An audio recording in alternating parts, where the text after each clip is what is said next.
Hey detectives! Welcome back. We've got another mysterious case to explore. The case of Lauren Heike. Lauren Heike was born on November 20th, 1993, in Seattle, Washington, USA, into a wealthy family. Her father owned a plumbing company, and her mother worked in real estate. She was close with her brother, Ryan. She graduated from Silver Daily High School in Washington and then moved to Phoenix, Arizona, to study cosmetology and skin care. She began working at 18 and built a successful career. Her first job was as a customer service representative. In 2015, she became a leading manager at the well-known company Benefit, where she worked for 5 years. Afterward, she worked as a cosmetologist in a beauty salon for 9 months. In October 2020, she took a manager position at a center for aesthetic medicine. She planned to follow her mother's path in real estate and wanted to explore that field. At the time of the tragedy, she was working as a full-time instructor at a golf club. Lauren was never afraid of challenges and never got discouraged. She easily connected with new colleagues and was very responsible. She is actively involved in the fields of beauty, sports, and real estate. Everyone who knew her described her as bright, kind, and humorous. Lauren is in good health, plays sports regularly and leads an active, healthy lifestyle. She has many good friends and spends most of her free time going out with them. She also loved to travel. Every day, after waking up, she has the habit of going for a walk. She found joy in even the simplest things, like a morning walk or a cup of coffee at breakfast. Tragically, Lauren's life ended at just 29 years old. Her loved ones are deeply saddened by her passing. On April 28, 2023, she started her day as usual. After waking up, she had coffee, spoke with family and friends on the phone, and prepared for a walk. Her route was that she passed through North Phoenix, near her apartment. As always, she intended to enjoy the fresh air and recharge for the day. This walk in the park is her favorite, as it gives her a path to reflect in quiet space. However, on that day, she didn't return home from her walk. Later, Lauren's colleagues and friends grew concerned when she didn't show up at work. This behavior is unlike her, as she usually lets others know if she is unwell and unable to go to work. She didn't call anyone, and she also didn't answer calls or messages from people. Her family also sensed something was wrong when she didn't contact them after the walk. This is unusual and worrying. Unable to reach her, relatives called the police and reported she missing. The police took the statement and went to Lauren's house to investigate. When the officers arrived at her house, she wasn't there. They looked through the windows but saw no one inside. Since she lived alone, there was no one to provide information about her daily routine. After checking the house, the officers found no signs of a break-in or anything suspicious. It seemed as if she had just left and never returned, possibly encountering trouble elsewhere. Lauren could not be reached, so police stepped up their search. They contacted all of her acquaintances, but no one had seen her that day. The search for Lauren began, and it wasn't long before she was found. The next day, April 29th, around 11 a.m., her body was discovered on her favorite walking path, the same one she had visited on the day she went missing. A resident of a nearby apartment complex, who was also her neighbor, out walking their dog, found her body. The dog led its owner to the location. The area was difficult to see clearly. Because of this, no passers-by discovered her body on the day of her death. Lauren, who often walked along this route with a neighbor, became a victim. The neighbor was shocked to find her and immediately called the police to report it. She described the body as having wounds that looked like knife stabs. The police quickly arrived, secured the scene, and forensic experts began searching for evidence. Authorities informed Lauren's family that her body might have been found and asked them to come for identification. Lauren's family identified her immediately. However, the official identification results were announced on May 1st. Her body was sent for an autopsy, and the forensic expert determined she was stabbed to death around 11 a.m. on April 28, 2023, the day she disappeared. The autopsy showed she had about 15 stab wounds, all on the upper body, with a deep stab in the back being fatal. The knife went in approximately 8 centimeters. Based on the wounds, the expert suggested that a penknife was used in the murder. Lauren fiercely fought for her life, which was evident from the multiple stab wounds on her hands, typical of defensive actions. There were also minor cuts and abrasions all over her body, showing her death was painful and prolonged. She attempted to defend herself and resist, but the attacker was more powerful. Furthermore, the surprise element of the attack may have played an important role, since she was suddenly attacked by a couple. While forensic experts were conducting the autopsy, the police continued to thoroughly investigate the murder scene. They discovered the reason for the numerous abrasions on Lauren's body. Along the path she had been walking, there was a barbed wire fence.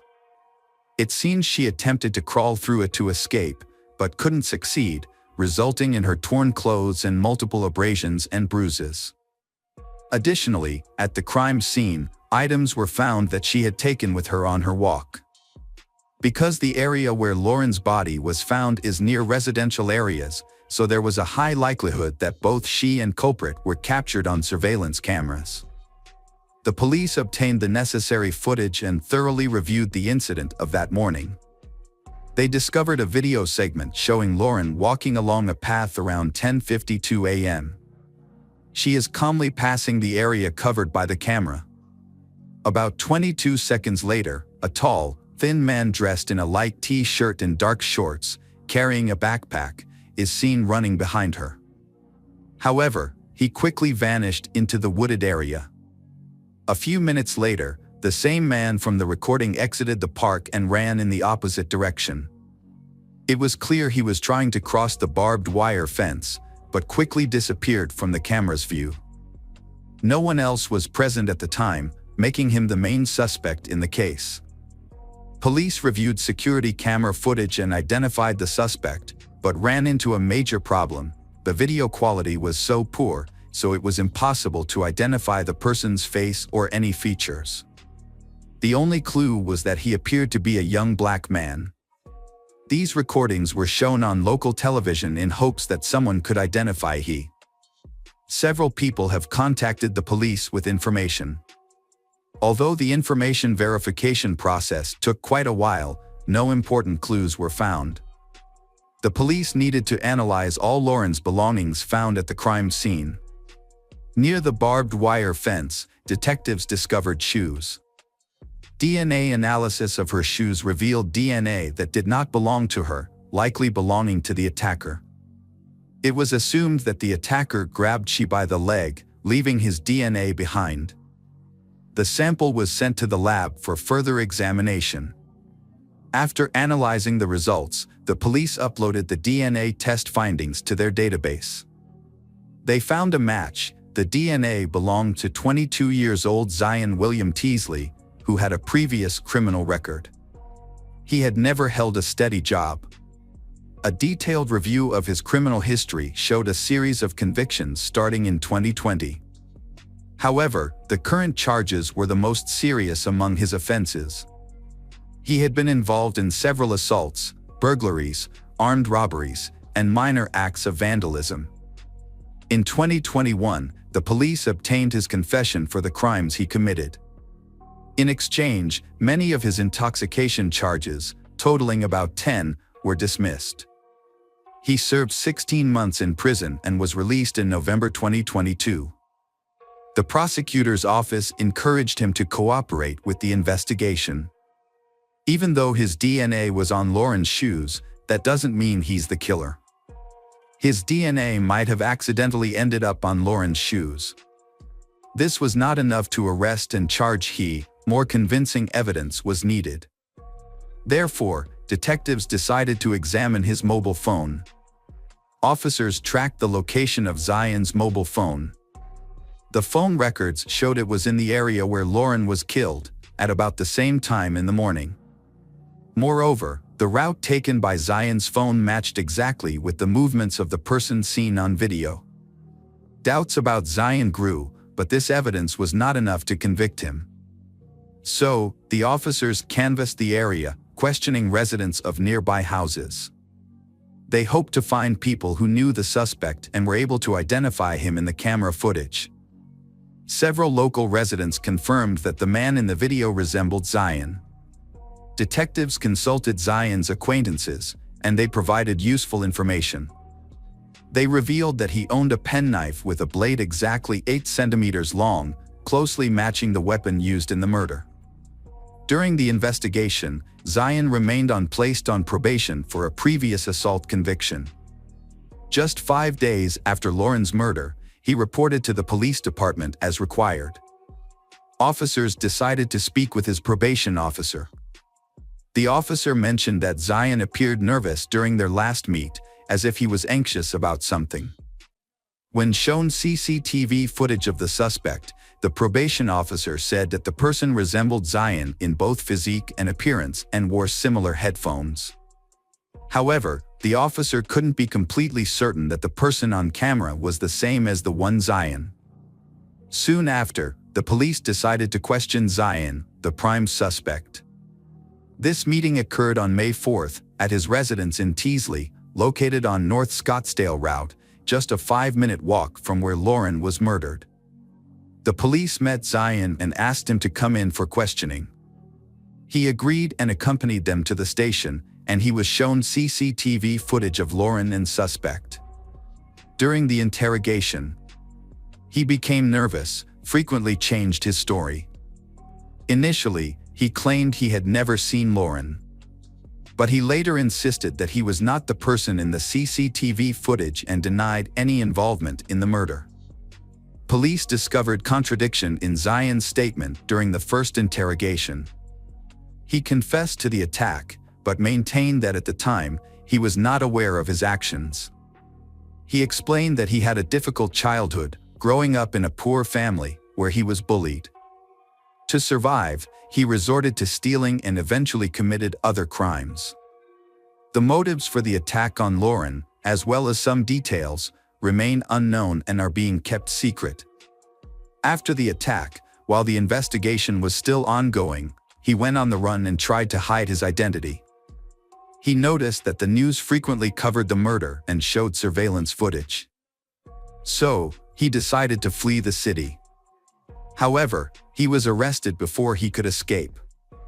After Zion's arrest, police found a plane ticket to Detroit in his house, which supported his plan to escape. 6 days after the attack, the police capturing him. If he had fled to another state, it would have been much more challenging to catch and convict him. During their investigation, police uncovered issues with Zion's employment.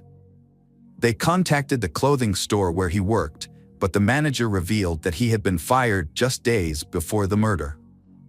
The employer noted his aggressive behavior at work and suspected him of involvement in thefts from the store. This suspicion was confirmed by surveillance footage, showing he caught on camera with stolen items from the store. Consequently, he was terminated, although the store did not report him to the police. Zion was charged with first-degree murder on May 4, 2023.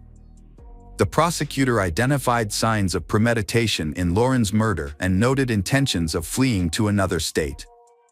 As a result, bail was set at $1 million, an amount he could not afford, leading to his continued imprisonment. Besides the murder charge, Zion faces accusations of violating terms related to placed on probation.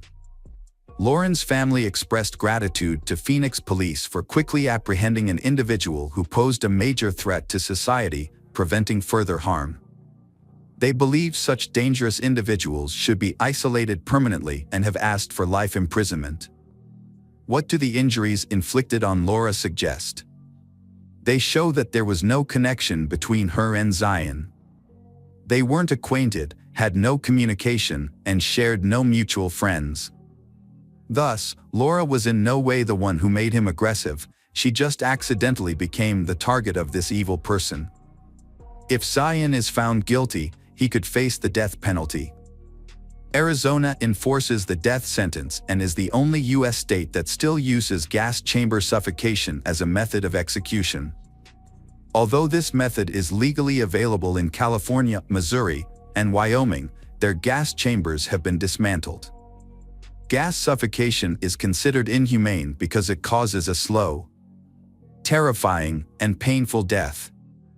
The last person executed this way in Arizona was Walter Lagrand in 1999, who was convicted for murdering a bank manager.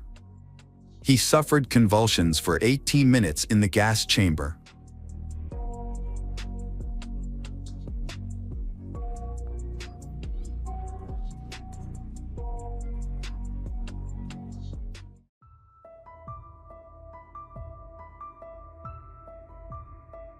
Welcome back, detectives. Let's dive into another horrible case. The case of John Parker. John Parker was born in 1970 in Indiana, United States, to a middle-class family and have a brother. From a young age, John had a strong ambition to succeed.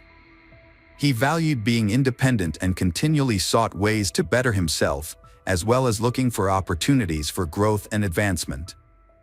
After graduating from high school, John began searching for ways to earn money. According to his brother, John's first job was as a waiter's assistant in a restaurant. However, he quit his job soon after, but the exact reason for his departure is unclear. Undeterred, John quickly found a new job that offered more freedom, allowing him to explore and develop his passion for pursuing a career in sales. John started working as a door-to-door salesman for Kirby vacuum cleaners. Initially, his family teased him, but he soon demonstrated his capabilities to everyone, and he also found his purpose in life. By the end of his first year, John had become one of the company's top salesmen, and he was eager to continue achieving more. John worked extremely long hours, typically between 12 to 16 hours a day. As a result, he became a top sales performer, earning recognition at company meetings. John's success also made him a source of inspiration and guidance for his fellow salespeople. During this time, he met Judy, a 20-year-old woman from a low-income family in Texas. Judy was born in October 1969. She was confident, extremely, and outgoing. Although John wasn't planning to hire any additional salespeople at the time, but she was able to convince John that she had what it took to achieve great success in sales. Judy's past was marked by significant life events. With her parents' consent, she had gotten married at the age of 14 and had 2 children, Christina and Daniel Hicks, but it ultimately ended in divorce. When she met John, she was determined to start a new chapter in her life. John decided to give Judy a chance, taking her under his wing as a mentor in vacuum cleaner sales. Not only did Judy prove herself as a valuable member of the sales team, but she also won John's heart. As time passed, they began to date. John's life was thriving, both personally and professionally. He has built a solid reputation for his sales and training abilities, and most importantly, he has the love and support of his wife Judy.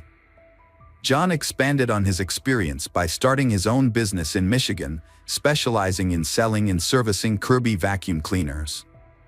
He also offered training sessions for salespeople, sharing his personal secrets and enthusiasm that had made him successful in the industry.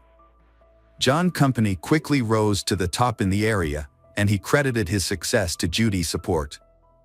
After establishing his career, John and Judy got married in 1992. The couple had 2 daughters, Tiffany and Erica. As John's business continued to thrive, they relocated to better homes, providing their children with access to excellent schools, luxury cars, and regular vacations. Initially, John had a very good relationship with Judy's stepchildren, Christina and Daniel. Christina was a sweet girl, while Daniel was more energetic and mischievous. The family enjoyed a comfortable life, thanks to John's growing wealth. He openly showcased his success to motivate the young salespeople he trained, demonstrating the potential rewards of hard work and determination. However, as Judy's children entered their teenage years, problems arose. Christina associated with a group of friends who had unhealthy habits, and as a result she started drinking with them. According to some reports, Christina has also used drugs. Meanwhile, Daniel, 13, often appears angry and doesn't seem to fit in with his friends. On one occasion, Daniel took John's car and recklessly drove around the neighborhood with friends, damaging several mailbox posts. The next day, John visited each affected house, compensating the homeowners for the damage, to prevent them from filing a police report about the boys' actions. Around this time, John was also summoned to Daniel's school that the boy had misbehaved and they needed to discuss the issue. John and Judy's relationship became strained after he got into a physical altercation with Daniel. After 9 years together, Judy took her family to Texas to visit her childhood home and meet her brother. During the trip, Judy confided in her brother about her troubled marriage and John's mistreatment of her children. However, the situation was more complex. Judy's older children were misbehaving, and she took their side, which added to the tension. Things escalated when John suspected Judy of having an affair with one of his employees. John installed cameras in the office to gather evidence. When he obtained proof of Judy's infidelity, his life was turned upside down, and his demeanor changed drastically. He began to drink heavily, which led to intense arguments with Judy and rough treatment of their children. One incident involved his daughter Tiffany, who was beaten with a belt for not bringing her homework to school. When her teacher noticed the marks the next day, she reported it to social services. Before they arrived, John warned the 4 kids that if they wanted to maintain their luxurious lifestyle, they should say nothing about the beating. Consequently, Tiffany blamed her stepbrother Daniel. John's bad mood not only affected his family but also his employees and clients, who suffered from his outbursts of rage. To keep Judy away from her lover, John moved the family to an exclusive area in Crown Point, Indiana. Despite his hopes for a fresh start, things did not improve. Judy started to improve her appearance by losing weight and changing her look, while John let himself go, growing his beard, smoking, and wearing only jeans. He became increasingly distracted. The business struggled due to John's condition, nearly going bankrupt and forcing him to sell his boat to stay afloat.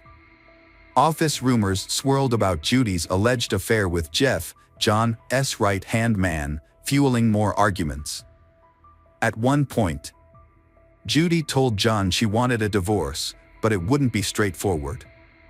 John felt he had given Judy everything, rescuing her from poverty, accepting her children, and showering her with luxuries.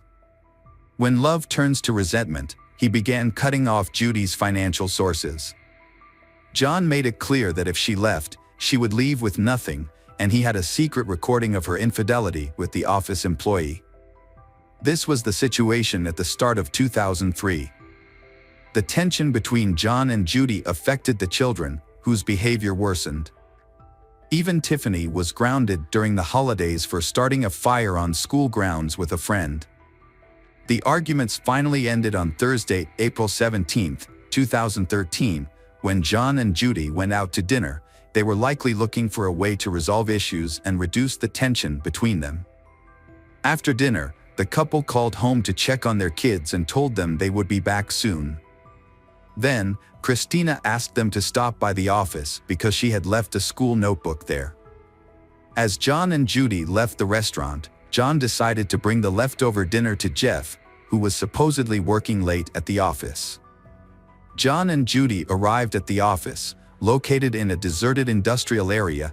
Just before 10 p.m. John went inside to talk to Jeff, while Judy picked up Christina's notebook and returned to the car. A few minutes later, John came out of the office and opened the rear door on the driver's side of the car to look for something. Suddenly, 2 loud bangs were heard, and John collapsed on the ground.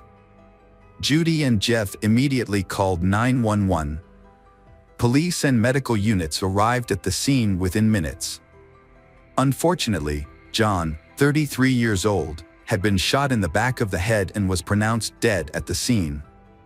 When questioned by the police, Judy, who was inside the car when the incident happened, was unable to provide much information.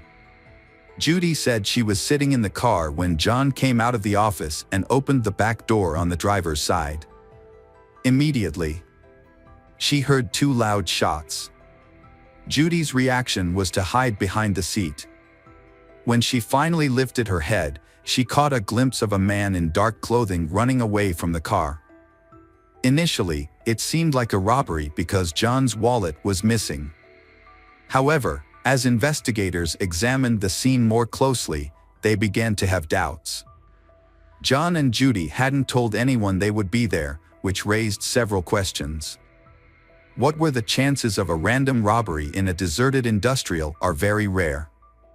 If the motive had been robbery, it's puzzling that the perpetrator would first kill John and then take his wallet. This is especially confusing since John was visibly wearing a valuable gold Rolex and other easily accessible jewelry. Typically, thieves would thoroughly search the victim's pockets in such situations. The fact that this didn't happen raises more questions than answers. 2 bullet casings were found at the scene, which supports Judy's account of hearing 2 shots. 1 shot killed John instantly, but there's no official information about the second shot. With many unanswered questions, investigators started work taking a statement from Judy. Judy reported that her husband had argued with an employee from his company prior to the incident and identified the individual. However, she couldn't provide any additional information beyond her initial statement at the scene. Jeff, who was inside the office, also couldn't offer any useful insights, as when he heard the gunshots and went outside, it was all over. Meanwhile, authorities informed Christina, a Parker resident, that her stepfather had passed away. With robbery ruled out as a motive, detectives turned their attention to John's circle of relatives and colleagues. They began with an employee who had allegedly argued with John, but the employee claimed they had resolved their issues amicably and had a verified alibi. The investigation expanded, include John's business partners, employees, competitors, friends, and family. Judy's behavior during the funeral surprised and puzzled many people, as she seemed cheerful and socialized with friends, which was unexpected given the circumstances. Her ex-husband was also seen casually reading a newspaper at the funeral. For days after the murder, police brought in 15-year-old Daniel for questioning because he was accused of hiring gang members to kill his stepfather, John. When questioned, Daniel admitted to paying someone to hurt John, but claimed he only wanted him injured, not killed.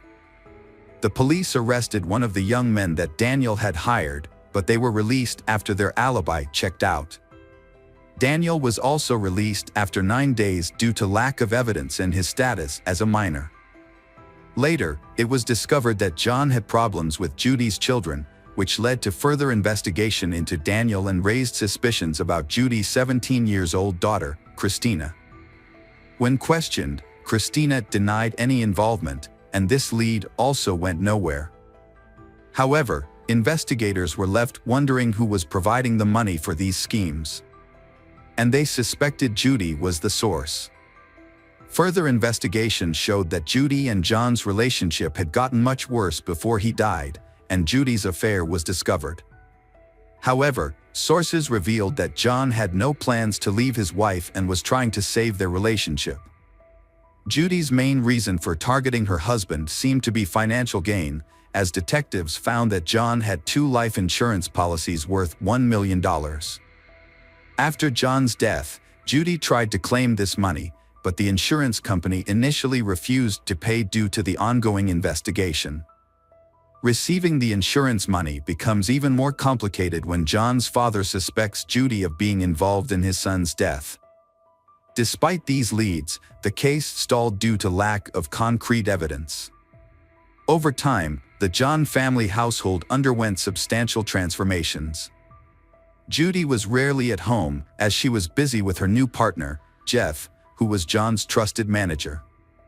In Judy's absence, Christina and Daniel took care of Tiffany and Erica.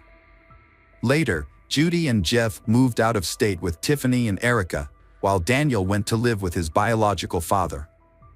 Christina, who was pregnant and had a boyfriend, stayed in the house. Although the investigation had stalled, authorities kept the case open, regularly reviewing the files in hopes of finding new leads.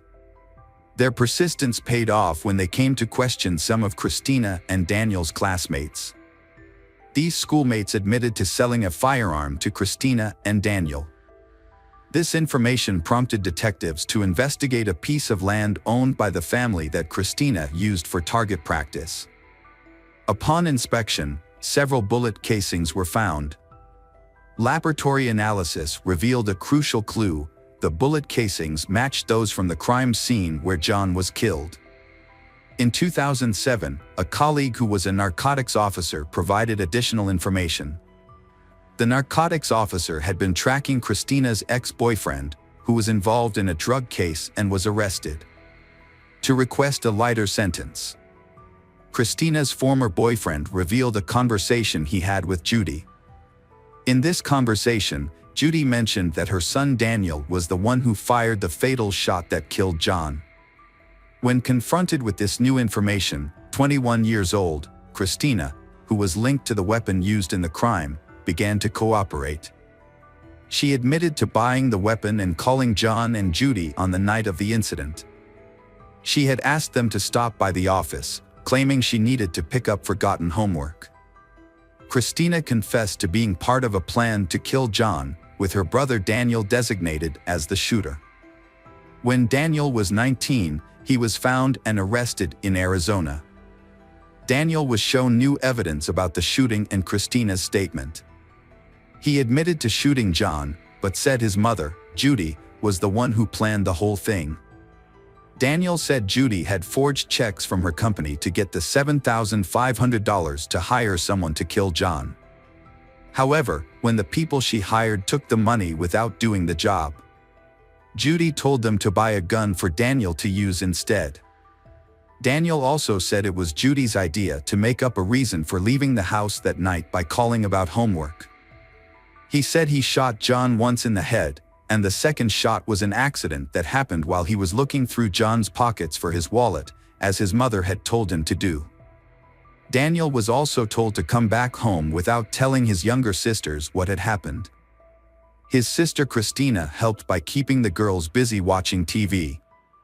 Daniel said Judy convinced them to commit the crime by telling them they were being abused by John. And Judy promises them a better life with more money and freedom. It was also discovered that Judy had previously attempted to kill her husband.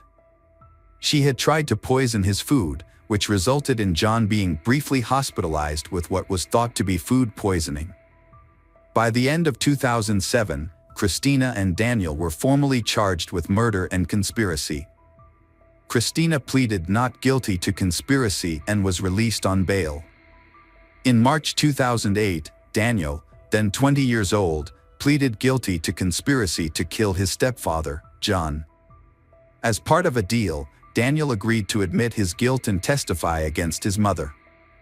The prosecution agreed not to charge him with murder, but he still faced a prison sentence of 20 to 25 years.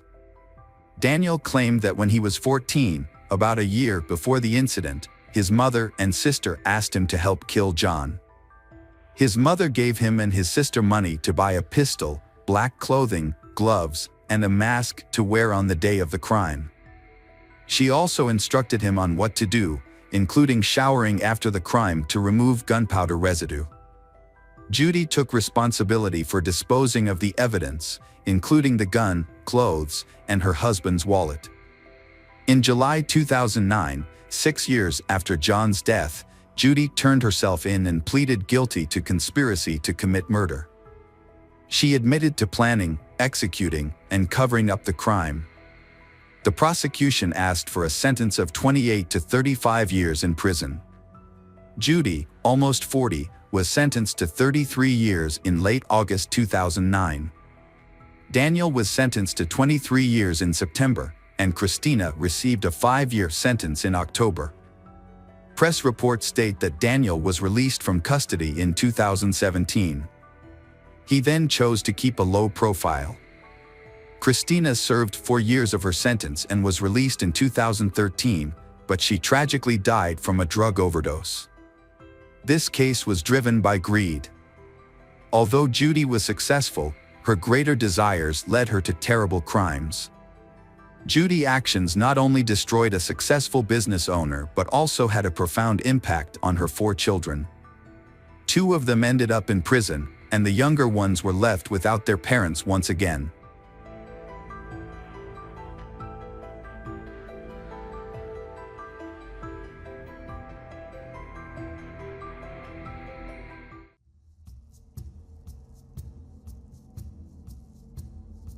Hi there, investigators. It's time to uncover the truth behind another case. The case of Xavier Dupont de Ligons. Xavier Dupont de Ligons, born March 9, 1961.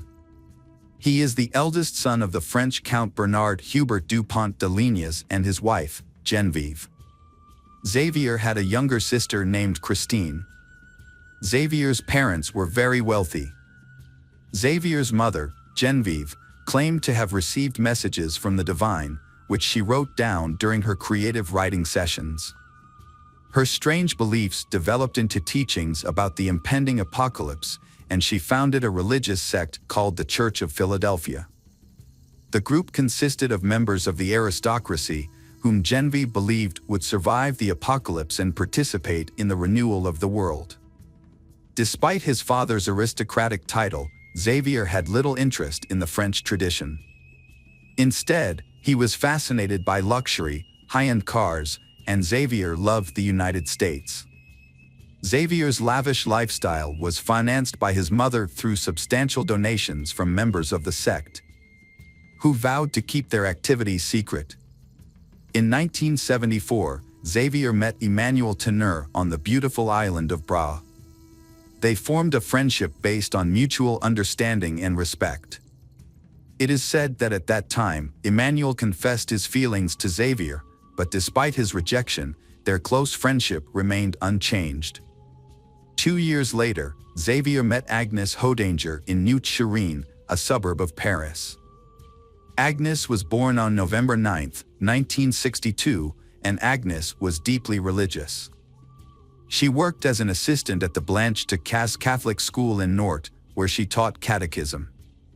Although information about Agnes' family is not widely available, there are many sources that indicate that Xavier and Agnes formed a very close relationship.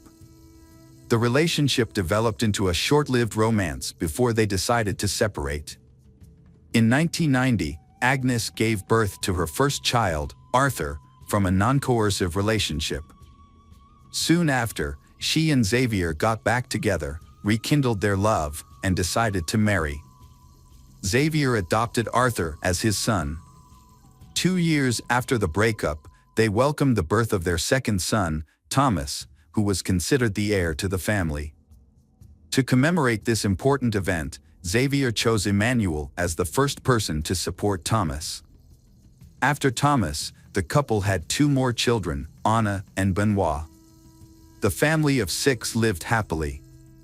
Xavier showed himself to be a loving father and his children excelled in school, opening up a promising future. Agnes passed on her faith to her children and took them to church. Around 2000, in accordance with their interests and wishes, Xavier moved his family to the United States. Xavier, a reserved, charismatic, and multilingual man, believed he could easily integrate into the United States. However, this project failed, resulting in significant financial loss. Upon returning to France, Xavier was left in a large amount of debt after several failed business ventures. Xavier was described as a salesman in some investigations. According to French media reports, financial problems had been a major concern for Xavier for many years. One of Xavier's failed projects was the importation of plans from the United States into French. In addition, Xavier also started a small business but found only limited success. These businesses included hotel and restaurant guides for sales representatives, a loyalty system for restaurants, and an association called the French Federation of Commerce. Xavier was also listed as the manager of another business that has not been clearly disclosed. Eventually, the business's accounts were few, and by 2003, Xavier had hired 6 sales staff. Xavier's work was often Monday through Friday and brought in less than $4,200 in reported annual income. The mounting financial problems began to strain Xavier's marriage, perhaps due to the usual disagreements in marriage. In 2004, Agnes wrote on a French forum about the challenges she and her husband faced, notably that Xavier had told her that the collective death of the entire family would not be a disaster. The financial situation worsened, and by 2009, the mounting debt had taken a serious toll on their relationship, forcing them to temporarily separate. During this time, Xavier sent Agnes several letters blaming her for the family's difficulties and the debts they were facing. This emotional stress affected Agnes, causing her to lose her sense of direction and suffer from insomnia. During this difficult time, Xavier sought help from his friend Emmanuel, who came from a wealthy family and had inherited a fortune from his father. Emmanuel was always ready to help Xavier financially. Emmanuel not only lent Xavier money, but also financed his trips and co-signed the purchase of a house. With Emmanuel's help, the Xavier family lived in a small wooden house on the outskirts of Nantes in the late 2000s. However, after settling down, the neighbors found Agnes to be stubborn and not easily put up with her husband. But behind closed doors, Agnes faced personal problems. She felt Xavier was too slow and unloving, and sometimes even abusive towards Agnes. She was also frightened by the way Genevieve, her mother-in-law, controlled Xavier. She described Genevieve as a mentally ill mystic and was extremely fearful. On January 20, 2011, Xavier's father Bernard died. Xavier hoped that his father's death would result in an inheritance, which would help him solve his financial problems. However, Xavier was shocked. When he went through his father's possessions, he found nothing of significance. The remaining items included a few pieces of paper, a rifle, a name tagged, a ring, and some cash, which Xavier promptly took. A few hours after his father's death, Xavier withdrew cash using his father's card. On February 2nd, he obtained a gun license, and on March 12th, he purchased a silencer for his rifle. During this time, he practiced shooting a rifle in the garden, looking at a balloon on a support stand. Emmanuel visited and tried shooting, finding nothing unusual. Xavier explained that the silencer was to avoid disturbing the neighbors. On Friday, April 1st, Xavier and Emmanuel went to a shooting range together, where Xavier's rifle was the focus of attention. The next day, Emmanuel called Xavier 5 times and they talked for almost an hour. Sunday, April 3rd. That night, Xavier, Agnes, and their children watched a movie and had a nice dinner at a restaurant. Everyone in the family was there, except Thomas, who was studying at a Catholic school and living in a nearby dormitory. After the outing, the family returned home and were seen by neighbors. Some family members also exchanged text messages with friends and acquaintances. That night, Xavier used drugs to put his wife and children to sleep, then shot and buried them in the garden. He did the same thing with the family's Labrador. Xavier called Agnes's workplace and said she was sick. He then contacted Arthur's school and said Arthur had been in a motorbike accident. He then contacted Anne and Benoit's school and said they were sick. In the afternoon, Xavier sent a letter to the restaurant where Thomas worked, saying that Thomas would resign because his father had been transferred to Australia. However, Xavier still had to deal with Thomas. On Monday, April 4th, Xavier contacted Thomas and had dinner with him at a restaurant near Thomas's university dormitory. After the meal, Thomas returned to his room exhausted. The next day, Thomas received an urgent text message from his father, saying that Agnes had been in a bicycle accident and was in a coma at the hospital, prompting Thomas to go to Nantes immediately. At midnight, a friend of Thomas's received a text message from him, saying that he was at home watching a movie with his father. Thomas was probably dead by then. About an hour later, Xavier emailed Emmanuel, arranging to meet up soon. Emmanuel responded, reminding Xavier that he had the power of attorney and the keys on the boat. Xavier went in and out of his house and even left a note on the door asking for no more mail to be delivered. Xavier then withdrew cash from an ATM, which was captured on security cameras. He paid with credit cards at restaurants and stayed at hotels under his real name.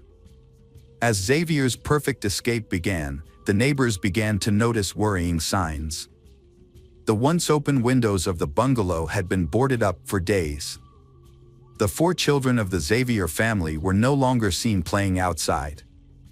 The dogs were no longer heard barking, and Agnes was nowhere to be seen. All disappeared without a trace. Concerned neighbors began investigating and contacted the police. When police arrived, they discovered a nearly empty refrigerator with only a few jars of jam left. In the kitchen, a mop still had food on it, and a ring was placed on the living room table. Guitars were on the sofa, but no one was home. Police found empty picture frames, and the closet was empty of clothes. In the midst of the mystery, on April 9th, a letter appeared, sent to Xavier's family and friends.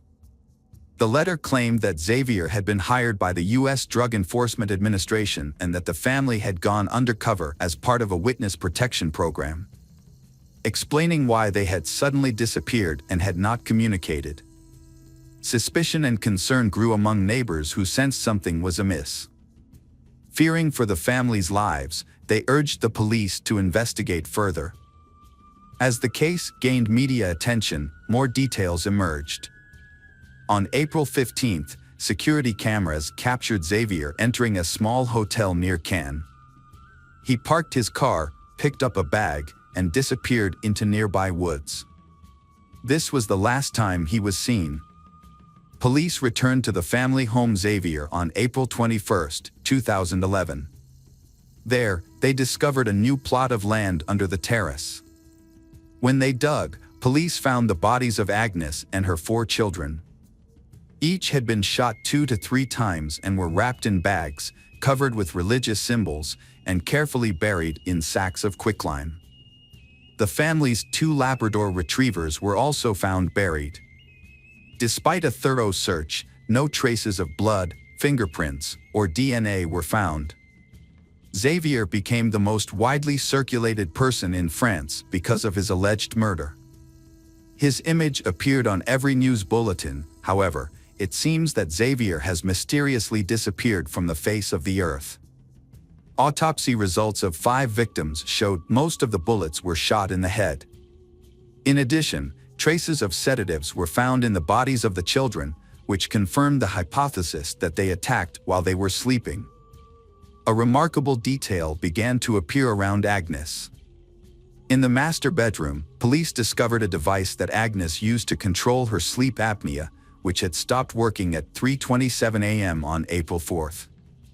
Because of the close relationship between Xavier and Emmanuel was called in for questioning by the police. Emmanuel cooperated with initial investigations. When Emmanuel was questioned about the exported rifle, Emmanuel initially knew about it. However, upon further investigation, the police discovered many inconsistencies in Emmanuel's testimony. They soon realized that Emmanuel was not being completely truthful. A crucial step occurred 24 hours later. Just before noon, Nantes police raided Emmanuel's apartment and seized Emmanuel's laptop. Emmanuel then revealed the real information about Xavier's export rifle. Xavier's mother Genevieve also attracted the attention of the police during their interviews.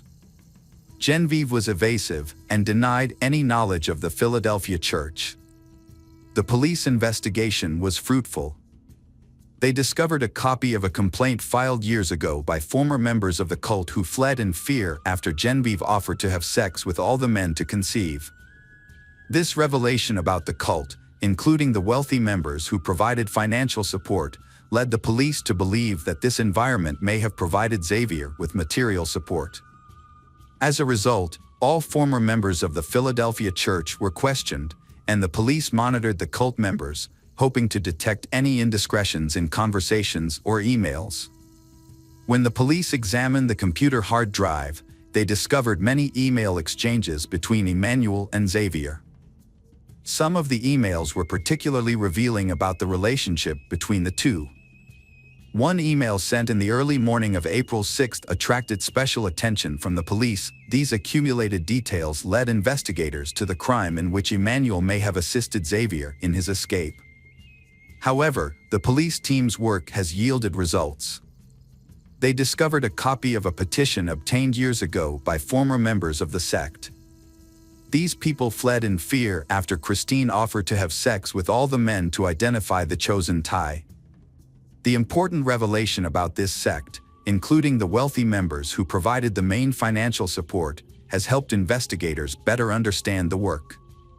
They believe that this environment may have provided Xavier with the necessary support and substance. Therefore, all former members of the Philadelphia church were examined and followers of the sect were followed, hoping to find connections through conversations or emails. Despite efforts, no murder weapon was found. Xavier's cell phone records helped police track his movements in the country.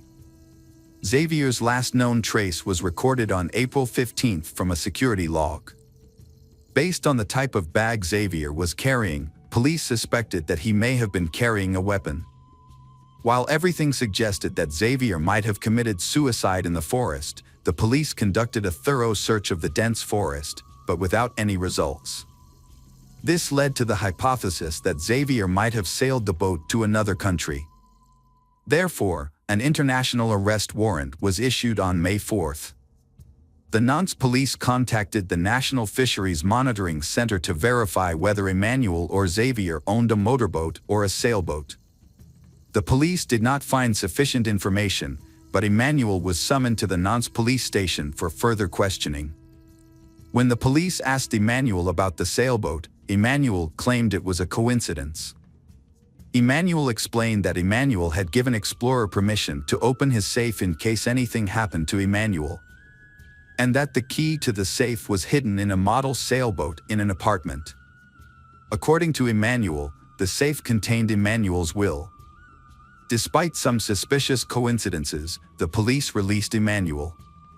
At this point, Emmanuel was only considered a witness. However, the police decided to put pressure on Emmanuel because they suspected that Emmanuel was a possible accomplice. A key discovery was made when police examined all the checks paid to Xavier's company. A $4,200 check signed by Emmanuel, linked to a previously undisclosed bank account in Monaco. Police quickly requested account records, but due to Monaco's strict banking secrecy laws, they would only respond to requests from their own regulators. On September 28, 4 police officers returned to Emmanuel's home. After a long wait, Emmanuel showed up. Emmanuel's apartment was sparsely furnished, with empty liquor bottles scattered around, suggesting that Emmanuel lived a very isolated life. Emmanuel told the police that Emmanuel had not received any letters or phone calls from Xavier. In 2015, a journalist claimed to have received a letter from Xavier stating he was alive. However, after conducting handwriting, DNA, and fingerprint analyses, the letter did not provide any new information. A tip-off about a monk resembling Xavier led police to raid a monastery in Rab Brun sur Aran on January 9, 2018. After a thorough 2-hour search, they concluded it was a case of mistaken identity. Then, on January 18, 2019, Emmanuel died of a heart attack. That same year, authorities arrested a man they believed to be Xavier at Glasgow Airport in Scotland, only to discover it was a case of mistaken identity. Speculation has it that Xavier may be hiding in South America, specifically Argentina, where Xavier can help him avoid being noticed. Despite the passing of the years, the Church of Philadelphia still exists, with members who have been part of the church for nearly 40 years, living in seclusion from the world. Since 2011, the case has been shrouded in rumors and speculation, causing it to stall. Ultimately, Xavier was never found. The perpetrators responsible for the deaths of Agnes and her 4 children have still not been found.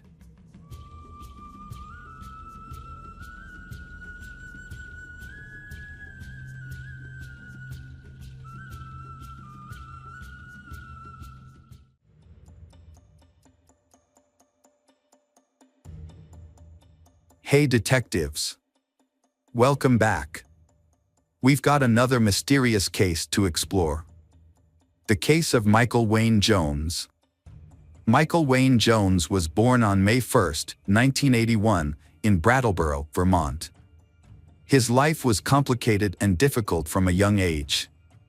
Michael witnessed his parents repeatedly physically and mentally abusing each other, and he himself was also subjected to this abuse. When Michael was young, his father went to prison for unclear reasons, leaving him feeling empty and deeply affected. His mother remarried and had another son, Dana, bringing some happiness to Michael's life. However, their home life remained troubled. Michael's stepfather had trouble maintaining stable employment, which put a financial strain on his mother, forcing her to work 2 jobs to support the family. The stepfather was aggressive toward Michael and Dana. He used physical punishment. This has created an atmosphere that makes people feel scared and controlled. Michael was harshly punished for small mistakes, such as being late to school, and was often locked in a shed and subjected to sexual abuse. Michael's difficult life did not harden him. Instead, he showed kindness and a strong instinct to protect others, particularly his younger brother Dana. He is often the one to admit mistakes and take punishment for Dana, which brings the 2 brothers closer. Dana admired Michael's courage and love. Michael's stepfather was extremely controlling and rarely allowed him to interact with other children. His mother was too afraid of her husband to stand up for Michael or herself. This created a home environment that was isolated, secretive, and oppressive. With no outside help, Michael and Dana suffered ongoing abuse. The neighbors suspected that something was wrong in the household. In a desperate attempt to escape, Michael ran away from home but didn't know where to go. He was eventually found by authorities and shared the sad story of his family life. Unfortunately, no one helped him with his situation. Michael had difficulty expressing his genuine emotions, instead concealing them beneath a facade of indifference. He struggled with depression in his teenage years, which significantly impacted his mental well-being. However, at school, he found some relief from his struggles. Despite being introverted and feeling lonely, having responsibilities helped distract him from his difficult home life. Fortunately, Michael met Dorothy, a local business owner. Dorothy introduced him to her daughter, and although the daughter's name is not known, but Michael formed a strong bond with her. As time passed, their friendship blossomed into romance, navigating its share of highs and lows. This relationship brought out Michael's gentle, thoughtful, and cautious nature, revealing a more nuanced side of his personality. Dorothy was happy to see Michael in a new light, but at the same time, she felt concerned. She observed that he became uneasy whenever it was time to go home. Despite her daughter's frequent visits with Michael, he made a concerted effort to keep her away from his residence. Concerned by these signs, Dorothy decided to have deeper conversations with Michael. Michael eventually opened up to Dorothy about his concerns for his mother and brother's well-being. This enabled Dorothy to recognize the emotional burden and suffering that Michael was experiencing. After finishing high school, Michael enlisted in the United States Navy, which marked the start of a new chapter in his life. The Navy instills in him a sense of direction and purpose within a highly organized environment. As Michael developed a strong affection for the Navy, he realized that he had made the right choice. His newfound sense of happiness is largely due to his close relationship with his teammates. Although he would occasionally drink, Michael was always responsible and showed up for work, proving to be a calm and composed individual. During this time, Michael was dating a colleague. However, he quickly realized that the relationship was unhealthy when she became violent towards him. This brought back painful memories of his childhood. As his depression worsened, he realized he needed to end the relationship. Following the breakup, Michael dedicated himself to furthering his career. He pursued specialized training in combat medical care, which ultimately led to his appointment as a medic in the Marine Corps. Afterward, Michael met Sarah, and they fell deeply in love, eventually getting married. After getting married, Michael resigned from the Marines so he could devote his time to supporting his wife. Sarah had a positive impact on Michael's life, encouraging him to make good choices. Together, they had 3 children, and Michael was determined to be a devoted father, providing them with the best possible upbringing. In their relationship, Sarah often took the lead in decision-making, but Michael was always supportive of her choices.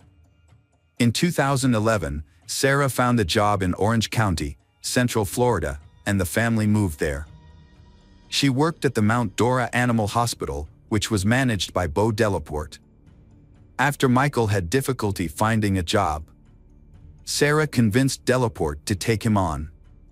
She also emphasized the experience Michael had gained from his previous job. Michael quickly settled into his new role and showed outstanding commitment. Michael emanated happiness and had a clear passion for his work. Michael's positive demeanor made him highly sought after by pet owners. His employers, particularly Delaporte, grew fond of him, and their relationship blossomed into a strong friendship built on trust. Delaporte even entrusted him with some management responsibilities at the animal hospital. In 2014, Delaporte hired KCI, a new veterinary technician. Born on December 23, 1986, in Ion, Indiana, KCI was the second of 3 daughters to Nikki and David. She had 2 siblings, named Sarah and Brandy. She brought immense joy and positivity to her family, and also spread that energy to those around her. As KCI grew older, her love and concern for those around her deepened, fueled by her spiritual beliefs and moral principles. This gives her the strength to face life's challenges. In high school, KCI met Richard, and they were initially attracted to each other. However, as they dated, Richard noticed KCI's jealous and possessive tendencies. Her insecurity sometimes led to hurtful words and actions. Nevertheless, Richard remained patient and calm, and they eventually married after completing their studies. Over time, KCI's mother moved to Florida. Sarah and Brandy soon followed. Due to KCI's close relationship with her family, she and Richard relocated to Florida in 2009. After settling in, KCI worked occasionally as a transporter and sometimes as a dog groomer. She also began learning the trade of a veterinary technician. During this time, KC and Richard welcomed their first child, Cameron. KCI was devoted to Cameron's well-being and made it her top priority. A few years later, KC and Richard had their second child, Preston. The children grew in a happy environment filled with laughter and loving care. As KCI advanced in her veterinary technician career, she found a job at an animal clinic. There, she met Michael, who was Delaporte's right-hand man. Michael and KCI got along well, but Delaporte and Sarah both suspect that there may be something more than mere friendship between them. Even though both of them have families, but Michael found himself attracted to KCI. This attraction affected his focus and performance at work. Michael tried his best to satisfy KCI's needs. And she reciprocated Michael's feelings, and as a result, they began an affair. Sarah and Michael decided to get a divorce, as did KCI and her spouse, Richard. After the divorce, Sarah was granted custody of her 3 children and relocated to Jacksonville. In contrast, KCI and Richard chose to share custody of their children, Cameron and Preston, according to a certain rule. KCI took her parenting responsibilities seriously and made sure to transport the children as agreed. Delaporte's frustration increased as Michael's work performance at the clinic continued to deteriorate. To make matters worse, Michael inappropriately approached other employees, overstepping professional boundaries. A betrayal occurred when Michael asked for time off, claiming his mother had passed away, only to use the leave for a beach vacation. Delaporte discovered the truth and subsequently terminated Michael's employment. Seeking revenge, Michael burglarized the clinic, stealing money, computer equipment, and even a gun. Delaporte identified Michael as the perpetrator and contacted the authorities. With KCI's assistance, Michael escaped to New Mexico but was eventually caught by the police. After serving a short prison sentence, Michael was released. Despite Michael's past actions, KCI remained devoted to him. The couple moved in together, and Michael became a stepfather to Cameron and Preston. Eventually, in 2017, around Halloween, Michael and KCI got married and started a new life together in a 2-bedroom trailer. Although the space is small, the affordable rent makes them feel grateful to have found a place where they can be together. In the same year, they welcomed their first child, Mercalli, followed by Ayana the next year. As their family grew to 4 children, Michael took on a job as a construction laborer to support them financially, while KCI dedicated herself to being a homemaker. She took great joy in every stage of her children's development and sought ways to capture those special moments. This led her to create a YouTube channel where she shared milestones of their family life. At first glance, their life seemed perfect, with Michael appearing calm and KCI's laughter frequently punctuating their videos. However, their relationship was not as it seemed. Behind closed doors, the couple frequently argued, and their disagreements had become a persistent problem. KCI's distrust of Michael led her to regularly check his phone, and she became suspicious whenever Michael worked late hours. A heated argument broke out between them on the night of July 10, 2019, while their children slept. The argument started when KCI discovered a message on Michael's phone that made her believe he was being adultery. The confrontation quickly turned violent, with KCI grabbing a baseball bat and pushing Michael. Michael then took the bat from her and, in a state of blind fury, he repeatedly struck her until she died. Michael put KCI's body in a plastic bag and hid it in a closet. He tried to clean up the scene as much as he could. The next morning, he took steps to prevent the children from finding out what happened. He then put KCI's body in his car. To avoid raising suspicion, Michael continued to post on KCI's social media accounts in the following days. On July 26, Michael sent a text to Richard, pretending to be KCI, asking him to take care of Preston and Cameron. Michael also texted KCI's mother, asking her to care for Mercalli and Ayana. When Richard arrived to pick up Preston and Cameron, he found it strange that KCI was not there and expressed his concerns to Michael. However, Michael dismissed Richard's concerns, saying KCI had left town for a few days. KCI's mother had a similar reaction when she came to pick up Mercalli and Ayana. Later that day, Michael called Sarah and told her that he and KCI were separating, and he needed to take care of the children while she worked. He then picked up the children and took them to his home. During the drive, the children noticed a strong, unpleasant smell in the car, similar to rotting meat. Michael continued to visit his children at Sarah's residence for 2 weeks, driving back and forth between his home and Sarah. Meanwhile, the body of KCI remained hidden in his car. As the days went by without hearing from her daughter, KCI's mother grew increasingly worried. On August 10th, Richard returned Cameron and Preston to Michael. This time, KCI's absence was even more noticeable, and it increased Michael's concern. During their brief conversation, Michael apologized for causing Richard and KCI to divorce, and acknowledged the challenges Richard went through in his relationship with KCI. As the new school year approached, Michael realized that the absence of the children in KCI would likely raise suspicions among the elementary school staff. This realization led to a tragic turn of events. On a night that remains unspecified, Michael took Cameron out of bed and suffocated him, then placed his body in a suitcase. The next morning, he did the same to Preston, putting his body in a garbage bag. A few days later, the owner of the trailer park where Michael lived served him an eviction notice, giving him 2 weeks to vacate the premises. Amidst this dire situation, Michael went to pick up Mercalli in Iona. When KCI's mother saw Michael again without KCI, she became overwhelmed with anxiety and had a nervous breakdown. Her mind was consumed by a single question: where was her daughter? Michael was driving with his daughters, Mercalli and Iona, when he was suddenly overcome with guilt. He felt trapped and decided to turn himself in at the police station.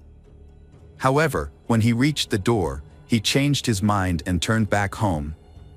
Upon returning, he filled the bathtub with water and tragically drowned his daughters. After their deaths, he placed their bodies in a plastic container.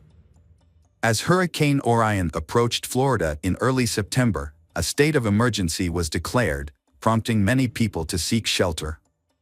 Michael took advantage of the chaos to transport 5 bodies, including his wife and children.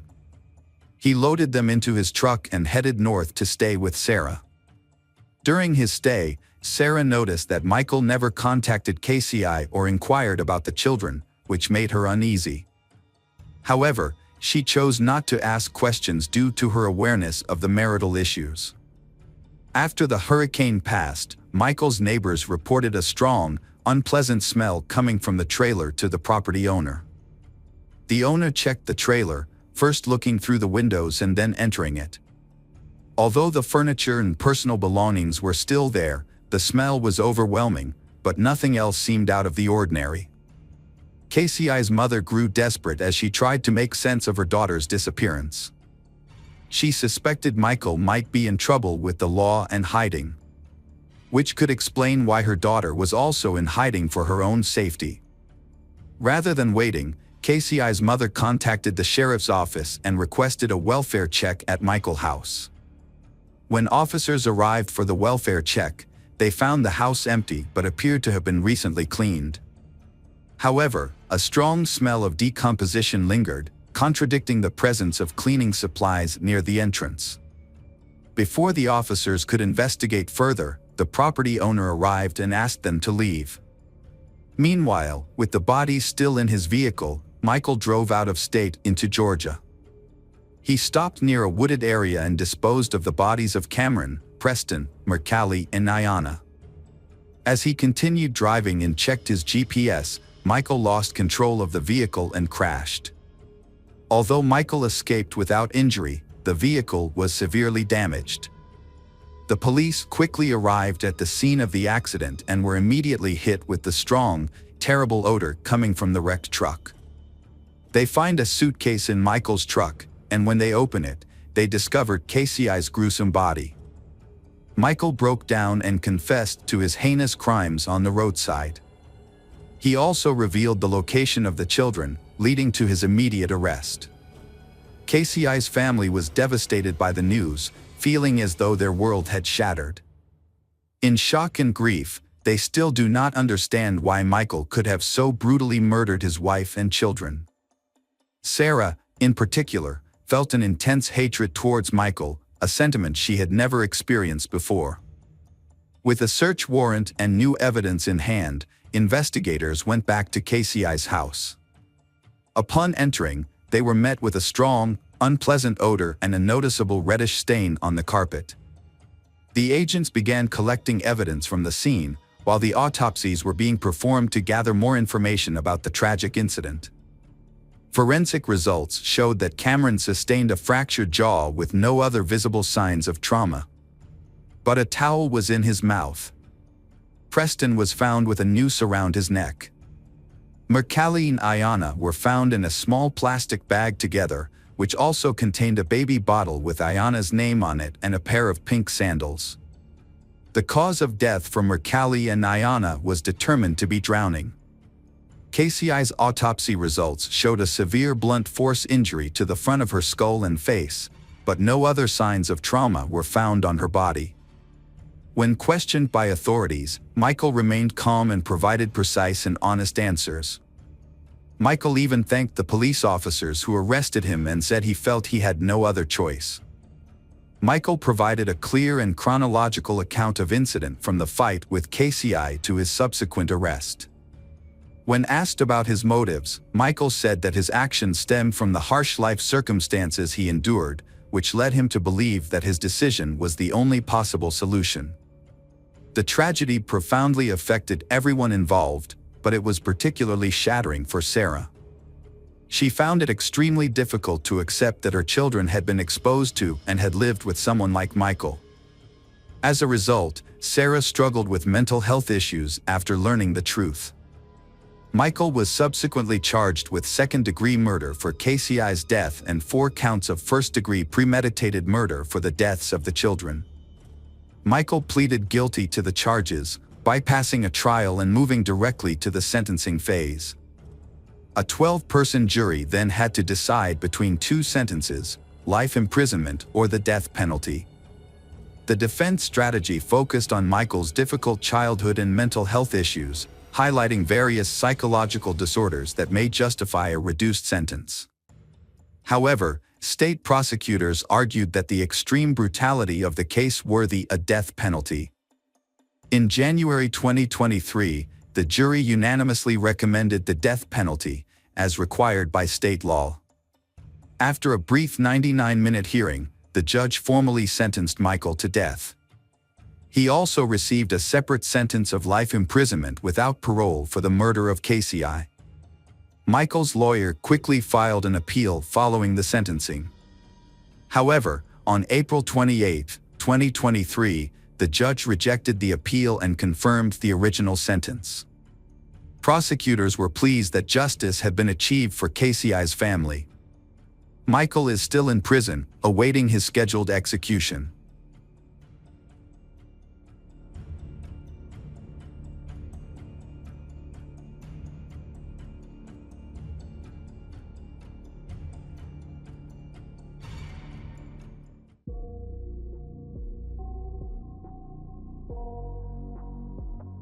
Hi everyone, thanks for returning. Let's unravel another perplexing mystery. The case of Romina Celeste Núñez. Romina Celeste Núñez was born in 1990 in Asunción, the capital of Paraguay. She is the oldest of 2 daughters. After her parents' divorce at a young age, her mother, Miriam Rodriguez, single-handedly raised the girls. Despite her ex-husband's lack of financial support and interest in their daughters, Miriam worked several jobs to support her family financially. When she was still a schoolgirl, Romina got a job in order to help her mother and younger sister. At 17, she began a dating relationship with a man named Christopher. He pursues her romantically and they make plans for the future together. When Romina discovered she was pregnant, she informed Christopher. Rather than being supportive, he gave her a difficult choice. She had to decide between ending the pregnancy or breaking up with him. Romina was deeply hurt by Christopher's words, but she sought the advice of her parents. After their discussion, she decided to keep the child. Her main concern was that if she had an abortion at such a young age, she might never be able to become a mother again. Romina felt she had no other choice.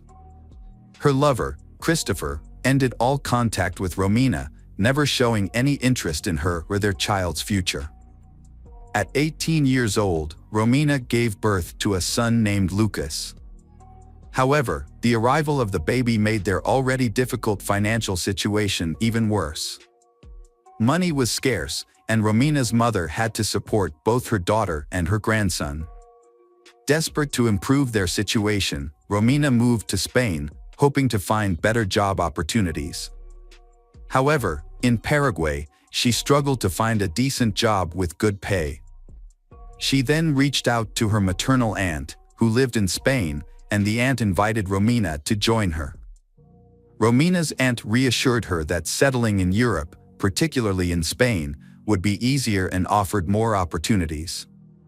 Romina made a quick decision and packed her essentials. She bought a plane ticket to Spain and set off, leaving her 2-year-old son with her mother and younger sister temporarily. She planned to reunite with her son once she found a new home and a stable job. In the late summer of 2010, Romina flew to Madrid and then traveled to the nearby town of Alcobendas, where her aunt took her in. Romina quickly started looking for work and was lucky. She landed a job as a hotel administrator, earning a decent salary. She sent some of the money back home and used the rest to rent her own apartment, not wanting to be a burden to her relatives. It wasn't long before Romina met a man named Javier, with whom she had a passionate romance. Javier was also an immigrant, having left El Salvador a few years prior in search of a better life. He worked in construction and seemed like a good partner. Romina's situation became complicated when she became pregnant. Despite this, she and Javier tried to make their relationship work. However, after the birth of their son, they eventually broke up. The breakup left Romina in a difficult position as a single parent in a foreign country with no clear direction. Romina's aunt provided temporary support by letting her stay with her. A few months later, when her son was around 6 months old, she went back to work due to financial necessity. However, her life took another turn for the worse. Initially, she ignored her poor health, attributing it to stress and exhaustion. Eventually, she visited a doctor and was diagnosed with cancer. She underwent multiple rounds of chemotherapy, which caused significant physical changes, including hair loss and weight loss. Despite these challenges, she bravely battled the disease and eventually overcame it. Following her treatment, Romina made a quick recovery and continued to work. She used wigs to hide her hair loss. Romina believed she had overcome the toughest challenges and was now due for a happy time. After saving money, she planned a trip to Spain with her eldest son, mother, and younger sister. During the summer of 2017, Romina attended an event with friends and met a man named Raul Diaz. Raul Diaz makes a strong impression with his attractive appearance, stable career, and solid financial situation. Smitten by Romina's beauty, he asked mutual friends about her and showed interest. Romina also found Raul appealing and agreed to go on a date with him. Raul, nearly 15 years older than Romina, worked as a lead process engineer at a major energy company. He had 2 failed marriages and 2 teenage daughters from previous relationships. Despite their age difference and complicated pasts, Romina felt no intimidation. As a single mother raising sons from 2 previous relationships, Romina felt a connection with Raul. After their first date, the couple knew they were meant to be and didn't want to be apart. Romina was overjoyed, and her excitement was contagious as she shared her feelings with her friends. Raul showered her with thoughtful gestures daily, including surprise gifts, romantic getaways, and heartfelt compliments. She truly believed she had found her soulmate, someone who would love and accept her and her sons unconditionally. However, Romina bliss was short-lived as disturbing rumors about Raul began to surface. She heard that he had been abusive and cruel to his previous spouses, which ultimately led to the breakdown of both his marriages. Despite her concerns, Romina initially chose to disregard these rumors. Despite the significant age gap between them and each having children from previous relationships, they decided to continue their relationship. Just 6 months into their relationship, they decided to cohabitate and settled into a luxurious villa on the beautiful island of Lanzarote in the Canary Islands. To Romina, this place was like a real heaven, but her happiness was short-lived. Raul, the man she once thought was her ideal partner, gradually became a brute and controlling man in the family.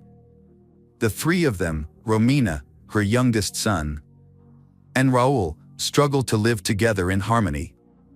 Raul attempted to present himself as a husband and good father. And Romina even thought he would be the ideal father for her children. He promised her a long and happy life together, where he would fully support her and the children, leaving them wanting for nothing. Believing Raul's words, Romina agreed to marry him when he proposed. However, Raul wanted them to have some private time after the wedding, to they enjoy their time together. In fact, Raul wanted to take Romina's oldest child out of Paraguay and also wanted to get rid of her youngest son. Romina trusted Raul, despite her friends' concerns about his unusual behavior. In June 2018, her fiancé, Raul, bought tickets for Romina and her child to travel to Paraguay, but purchased a return ticket only for the Romina. When Romina returned home, she told her mother and younger sister about Raul, but they were skeptical of his intentions, suspecting he might be trying to get rid of her child. This led to a disagreement between Romina and her loved ones. A few days later, Romina returned to Spain, she promising to return in the fall. Upon Romina's return, she was warmly welcomed and experienced 2 months of happiness with Raul. However, in August, just a few days before their wedding, he brutally attacked her. This incident shocked Romina, but Raul begged for forgiveness on his knees, promising it wouldn't happen again. Believing him, Romina didn't report the incident to the police and kept it a secret. On August 10th, she held a wedding with Raul, covering up her bruises and marrying the man who would later take her life. 2 weeks after her wedding, Romina traveled back to Paraguay for a brief visit with her family, rather than to pick up her sons as she had originally intended. Romina's mother and younger sister were shocked by the changes they saw in her. Romina seemed upset and lost, had a noticeable limp, and bruises on her neck, which she tried to conceal with a scarf. When asked about her condition, Romina would remain silent or claim the injuries were caused by an accident. Romina told her family that her husband suggested the visit, as she had not seen her children in a while and missed them dearly. Her mother, Miriam, even praised her son-in-law for his kindness.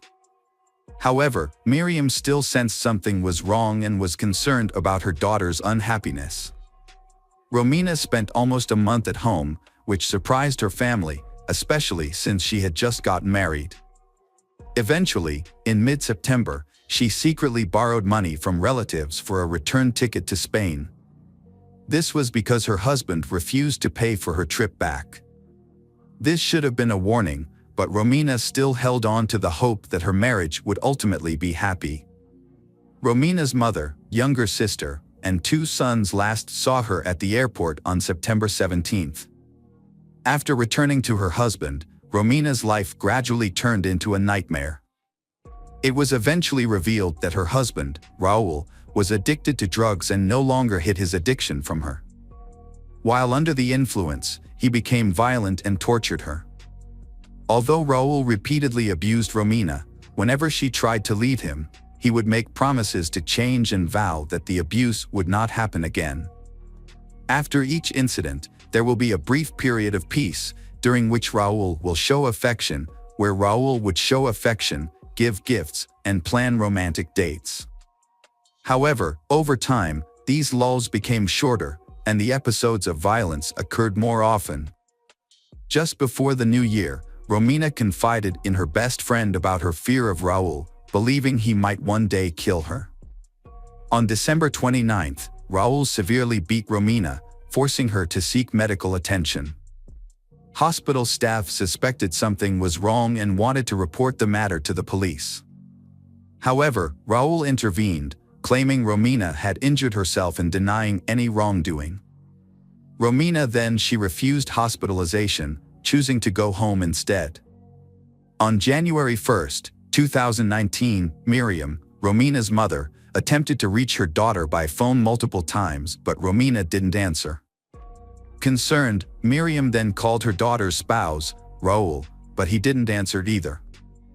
After several days of not hearing from her daughter, Miriam sent a message to Raul stating that she was going to report this to the police if she didn't get any feedback. Raul immediately responded by calling Miriam back and explaining that he and Romina had an argument on December 31st. Following the argument, Romina packed her belongings and left him. Raul assured Miriam that Romina was just upset and would return once she cooled down, as she had done before, in similar situations. However, Miriam was not convinced by Raul's explanation and suspected that something may have happened to her daughter. She insisted that Raul go to the police to report the situation. Raul did not report his wife's disappearance until January 8, and only did so because her relatives pressured him to take action. However, his story was different this time. He claimed his wife had taken his money after they quarreled and might have traveled to Paraguay to visit their children. Raul's testimony was inconsistent and contradictory, fueling further questions and doubts. As a result, law enforcement took a closer look at Raul and the couple's life. After interviewing friends and relatives, they uncovered signs of a troubled marriage. Romina had confided in loved ones about Raul's abusive behavior. Others had noticed bruises and injuries on her body, leading them to suspect that something more serious was going on. Raul was placed under secret surveillance, and his phone calls were tapped. Despite this, he seemed to know that he was being watched and was extremely cautious for a long time. The investigation continued, and investigators soon discovered a crucial piece of information. On December 29th, Romina was taken to the hospital with severe signs of beatings, but her husband forbade her from reporting the incident to the police. This incident did not happen just once, as Romina had reported domestic violence a few months ago, but she withdrew the report the next day. Raul eventually let his guard down during a phone conversation with a police officer who was a relative.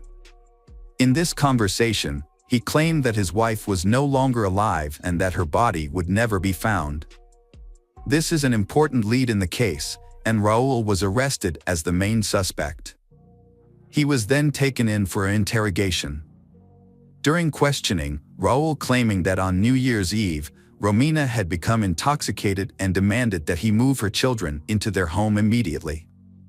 When he refused, Romina became aggressive, throwing objects at him and starting a fight.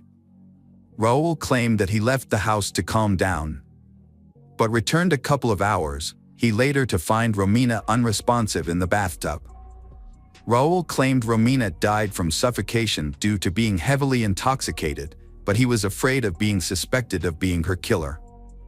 As a result, Raul attempted to conceal the evidence and decided to remove all traces and then report her disappearance. However, everyone was amazed at the way he handled the body. Raul claimed that he burned Romina's body in a barbecue area located in a private courtyard of their upscale residential complex. He believed the private location would prevent neighbors from seeing or smelling the burning body. Unfortunately for Raul, a barbecue is not an efficient tool for burning a body, and the remains were still intact after a few hours. He then took out the remains, dismembered the body, packed them in bags, and rented a car a couple of days later. Raul drove to a remote, deserted area on the island and threw the dismembered body into the sea from a rocky point. Authorities searched the shoreline for weeks, scouring the areas where Raul claimed he had disposed of the remains. Divers were also involved in searching the ocean floor. Tragically, despite massive search efforts involving numerous volunteers, no body fragments were recovered. The case continued unfolding, with Raul eventually being formally charged with domestic violence and murder on January 16. Following a thorough search of Raul's home using specialized equipment and luminol, investigators discovered multiple traces of washed-up blood in various rooms. The investigation also revealed that Raul had bought caustic soda on the internet, a strong chemical often used to dissolve and remove organic substances and old paint. In a room on the second level, further evidence was uncovered. The man had attempted to clean a bloody stain on the floor, but in doing so, he damaged the flooring and decided to paint over the area. According to the investigation, this room is where Raul chopped his wife into pieces. Key evidence was discovered that suggested a violent struggle took place. A broken piece of Romina's fingernail with blood and a layer of skin from Raul were found on the floor, indicating she was still alive and resisting when the attack occurred. Additionally, in the bathroom, Romina's contact lens was discovered stuck to a tile on the wall, possibly dislodged from a forceful blow to her face. Despite their exhaustive search, investigators initially failed to find Romina the body. However, the police station received a call from a tourist who reported a suspicious object on the beach, a piece of lung tissue that could have belonged to either a human or an animal. In late February, forensic analysis confirmed that the lung tissue belonged to Romina. Throughout the investigation, Raul maintained his innocence, sticking to his claim that Romina had unintentionally drowned in the bathtub due to intoxication. Notwithstanding evidence of a violent struggle found in the house, Raul insisted he did not use any tools or objects to dismember her body. Raul's claim of trying to burn his wife's body completely on a barbecue was untrue. There were several reasons why this could not have happened. Firstly, it would have been impossible for him to place his wife Romina's body on the barbecue in his yard. Secondly, even if he had been able to, the prolonged exposure to the fire would not have made the bones fragile enough for them to fall apart on their own without any tools. Additionally, in order to separate the lung from the body, it would have been necessary to open the chest, which could not be done with bare hands. Despite the investigation's proof, it was never determined exactly how Raul killed his wife. However, evidence of a struggle was found in the house, suggesting that he may have beaten her to death. It was clear that Raul had dismembered her body in the same room where he later repainted the floor to cover up the bloodstains. Raul's trial was repeatedly delayed. During this time, he changed lawyers several times. Eventually, due to overwhelming evidence, Raul admitted to accidentally killing his wife during a fight, contradicting his previous claim that he had found her dead in the bathtub. It wasn't until June 2023 that he was finally found guilty. However, Romina's loved ones felt the sentence was too lenient. Raul received a sentence of 12.5 years for involuntary manslaughter, 2 years for domestic violence, 1 year for the physical harm inflicted on Romina in December 2018, which resulted in her hospitalization, and several months for physical abuse. The combined punishment for all the offenses was almost 16 years in prison. Raul is currently serving his sentence, but at the same time, he is trying to have the court's decision overturned by filing appeals.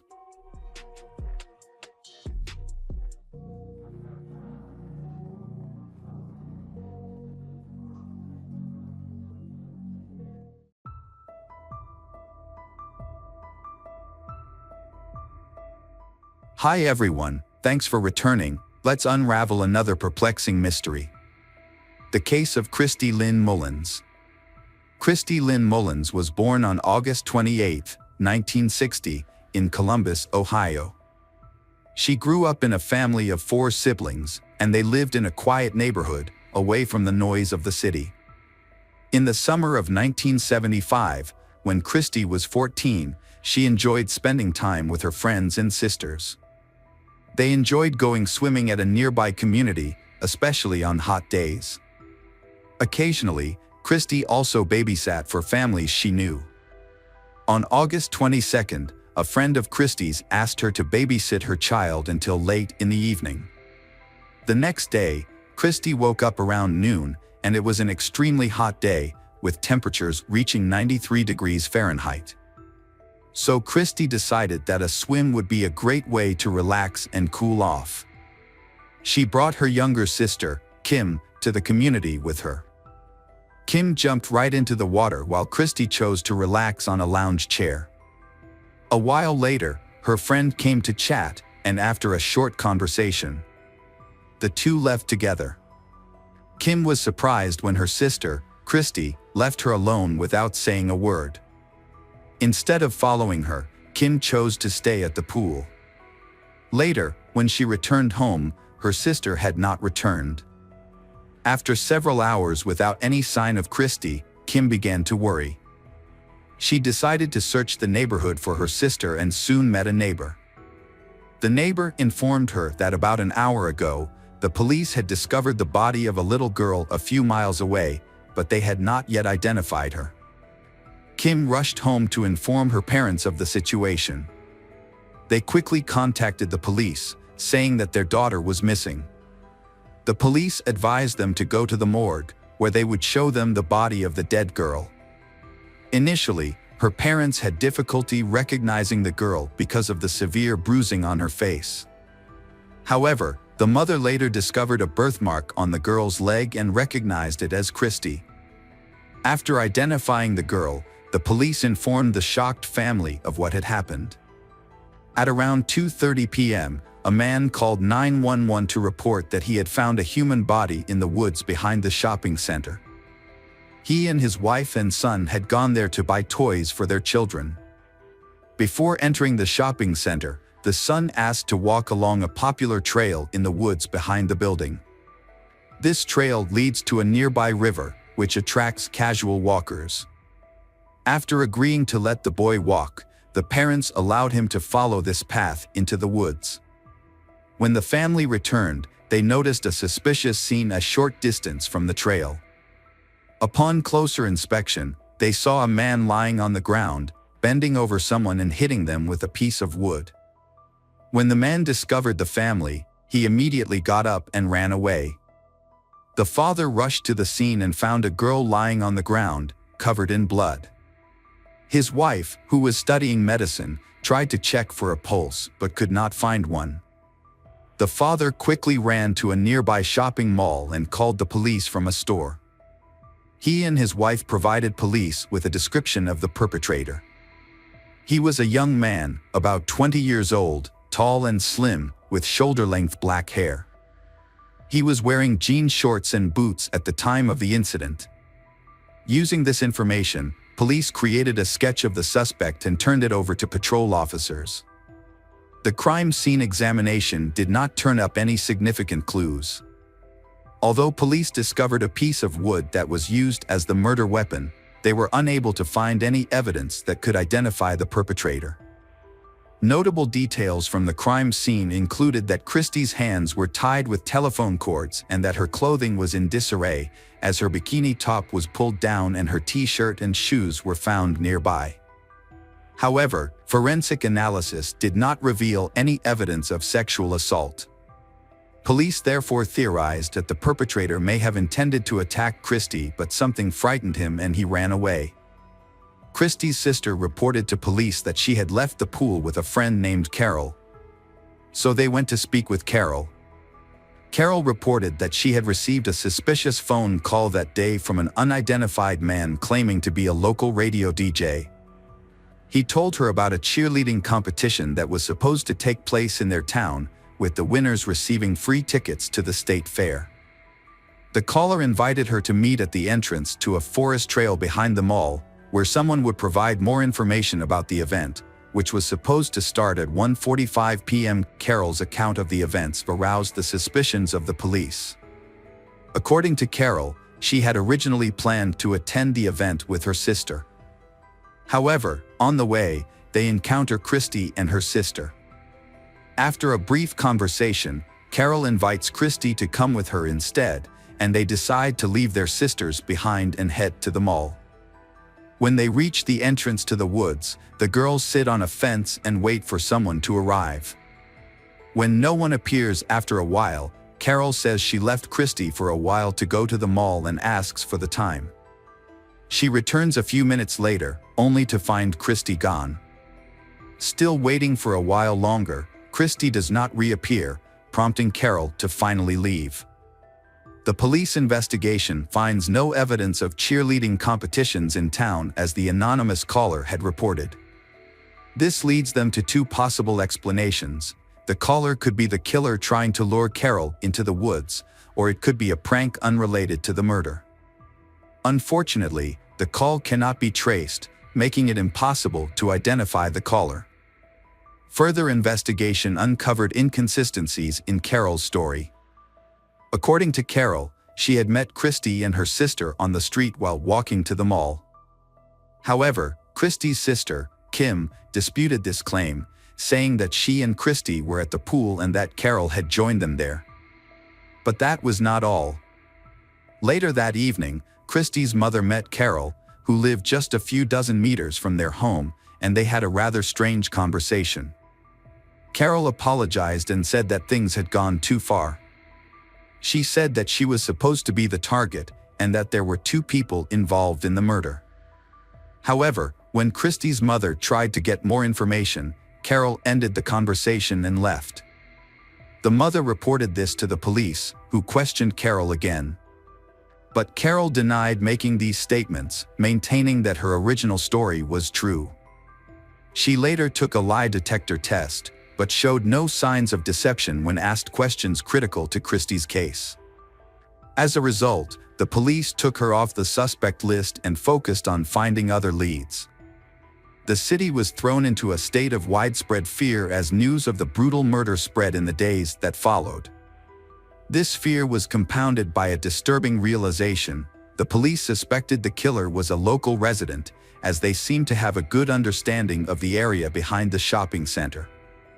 Spurred on by this new information, the police launched a massive investigation, using every available resource.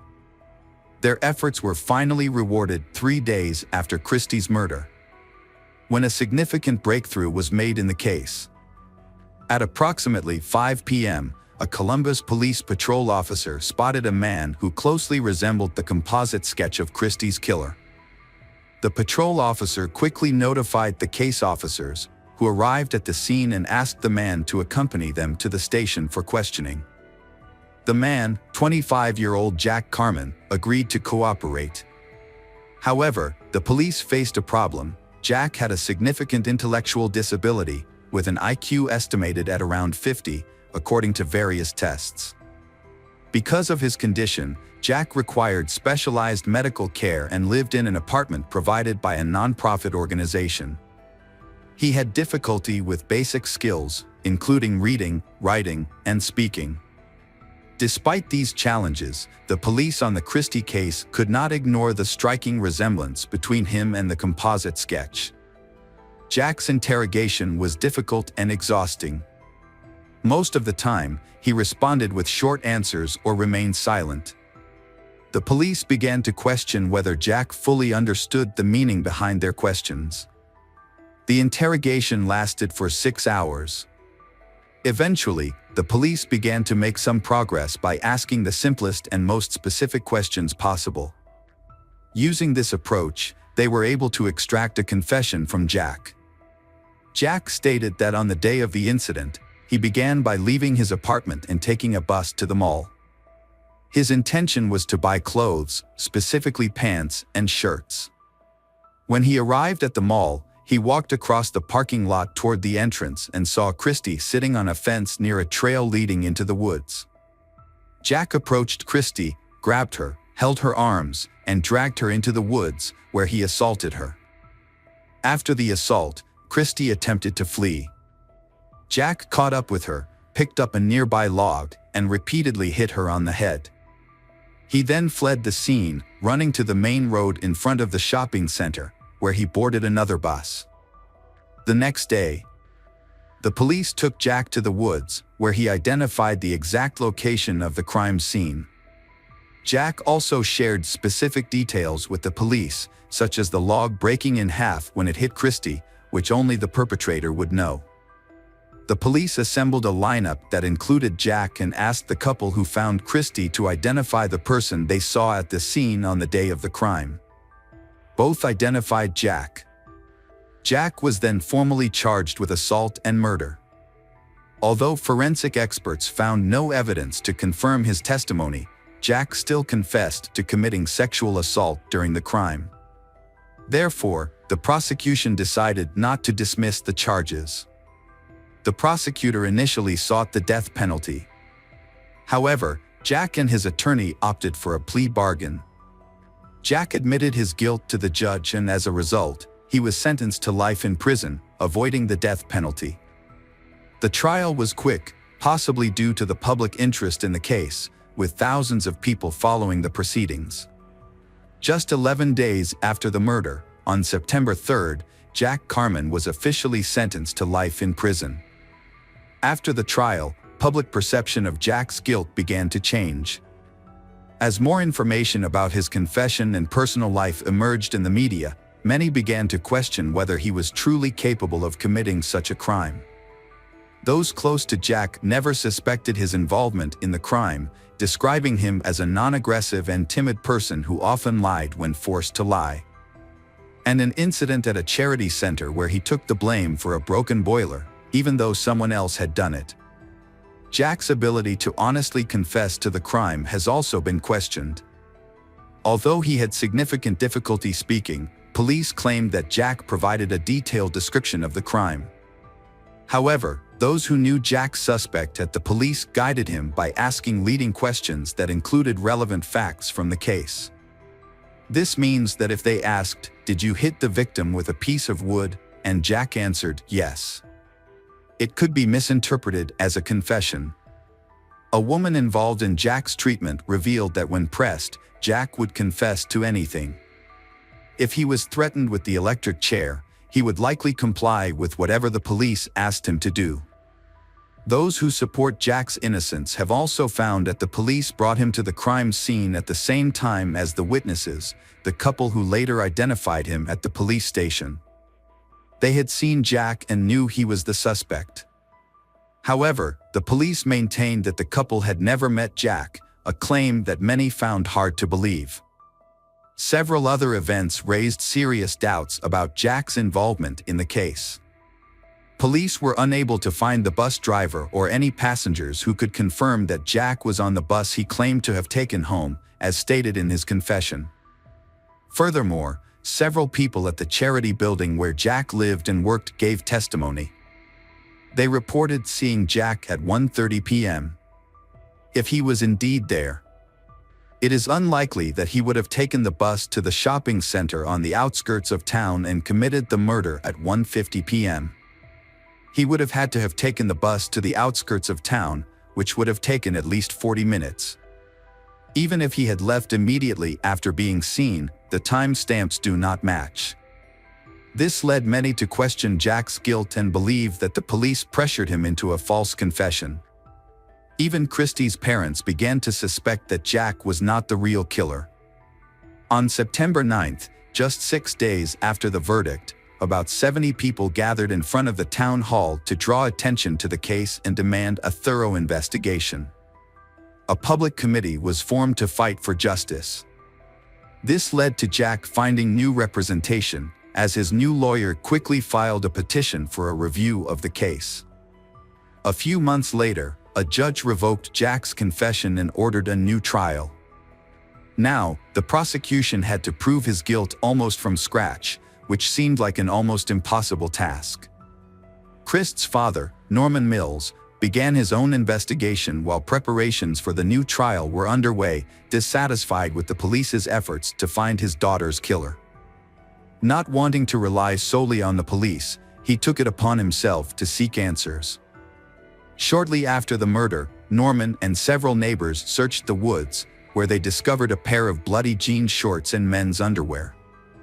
They turned these items over to the police, who initially ignored them during their investigation. However, it remains unknown whether these items were connected to the case or were even tested. Jack's new trial began in 1977, 2 years after the murder. The defense team had two main goals: to prove Jack's innocence and to identify the real killer. They suspected Henry Newell, the 25-year-old man who had discovered Christ's body along with his wife, as a suspect. When the trial began, Jack's lawyers compiled a long list of reasons to suspect Henry of the murder, and the list continued to grow throughout the trial. Henry initially gained attention for his extensive criminal record. As a teenager, Henry had been in trouble with the law several times, leading to 3 prison terms. Notably, he escaped from prison twice before being caught and sent back. At the time of Jack's trial, Henry was serving his 4th prison sentence for arson in order to collect insurance money. Furthermore, when lawyers reviewed the evidence from Christ's case, they discovered several suspicious details. In his testimony, Henry claimed to have discovered the body, approached it, and tossed aside a piece of bloody wood. Although he explained that he was in shock at the time, this action still raised many questions. It is unclear why Henry would have picked up the murder weapon and moved it away from the body without any logical reason. He also claimed that he thought the girl was still alive and tried to save her by taking off his shirt and holding it to her face. This action was also suspicious, as it was unclear whether Henry was actually trying to stop the bleeding or if his shirt had become stained with blood during the killing, causing him to create an alibi for the stains. Jack's lawyer found a store employee at the mall where Henry ran to call the police. She said that he was not wearing a shirt but jean shorts. However, when the police arrived, Henry had changed into a different pair of pants. The employee also reported that Henry had a new, obvious bruise on his face, indicating that he had been beaten by someone. When asked why this detail was not disclosed to the police immediately, the employee said that no one asked her specifically about it. The police themselves should have noticed this bruise, but they ignored it at the time. Henry also agreed to take a polygraph test, but ended up vomiting into the machine, rendering the test uncompleted. The police did not conduct any further tests. Henry's neighbor was another key witness. He reported seeing fresh scratches on Henry's hands as they spoke on the night of the murder. The neighbor also claimed to have seen a telephone cord in Henry's garage that matched the cord used to tie the victim's hands. Furthermore, the neighbor shared a disturbing story that Henry had told him. Henry claimed that he knew Carol, Christ's 14-year-old friend, and that they had swum naked in the pool together when Henry was 25. This revelation shocked everyone involved in the case, as it revealed a disturbing relationship between Henry and Carol. While there was no concrete evidence to support this claim, it did suggest that Henry knew Carol, who was directly involved in the case. His wife Pam also testified in court. She said that everything happened exactly as they told the police on the first day. She explained that the family had gone to the mall and their son had wanted to go for a walk, which led them to the woods where they discovered the body. From that point on, Henry remained at home, only leaving briefly to chase away neighborhood kids who were throwing fireworks into their yard. Henry was brought from jail to testify in court, where he stuck to his original story and maintained his innocence in the case. One of the most important moments of the trial was the playing of the entire audio recording of Jack's interrogation. After watching the recording, it became clear that Jack had been pressured by the police to confess to the murder. Jack barely spoke and seemed to have no idea what the police wanted from him. However, a more dramatic development occurred on the 5th day of the trial when a surprise witness appeared, a testimony that neither the prosecution nor Jack's attorneys had anticipated. The surprise witness was Henry's stepson, Bobby, and his statements would shock those following the case. The boy explained what had really happened that day. Henry had left the house to scare away some kids who were throwing firecrackers in their yard, but Henry had not only been out for a few minutes as his mother had said. Henry had been gone for more than half an hour. When Henry returned, he had lost his shirt and slippers and had scratches on his face and arms. Henry then spoke privately with Pam before telling Bobby that they were all going to the mall.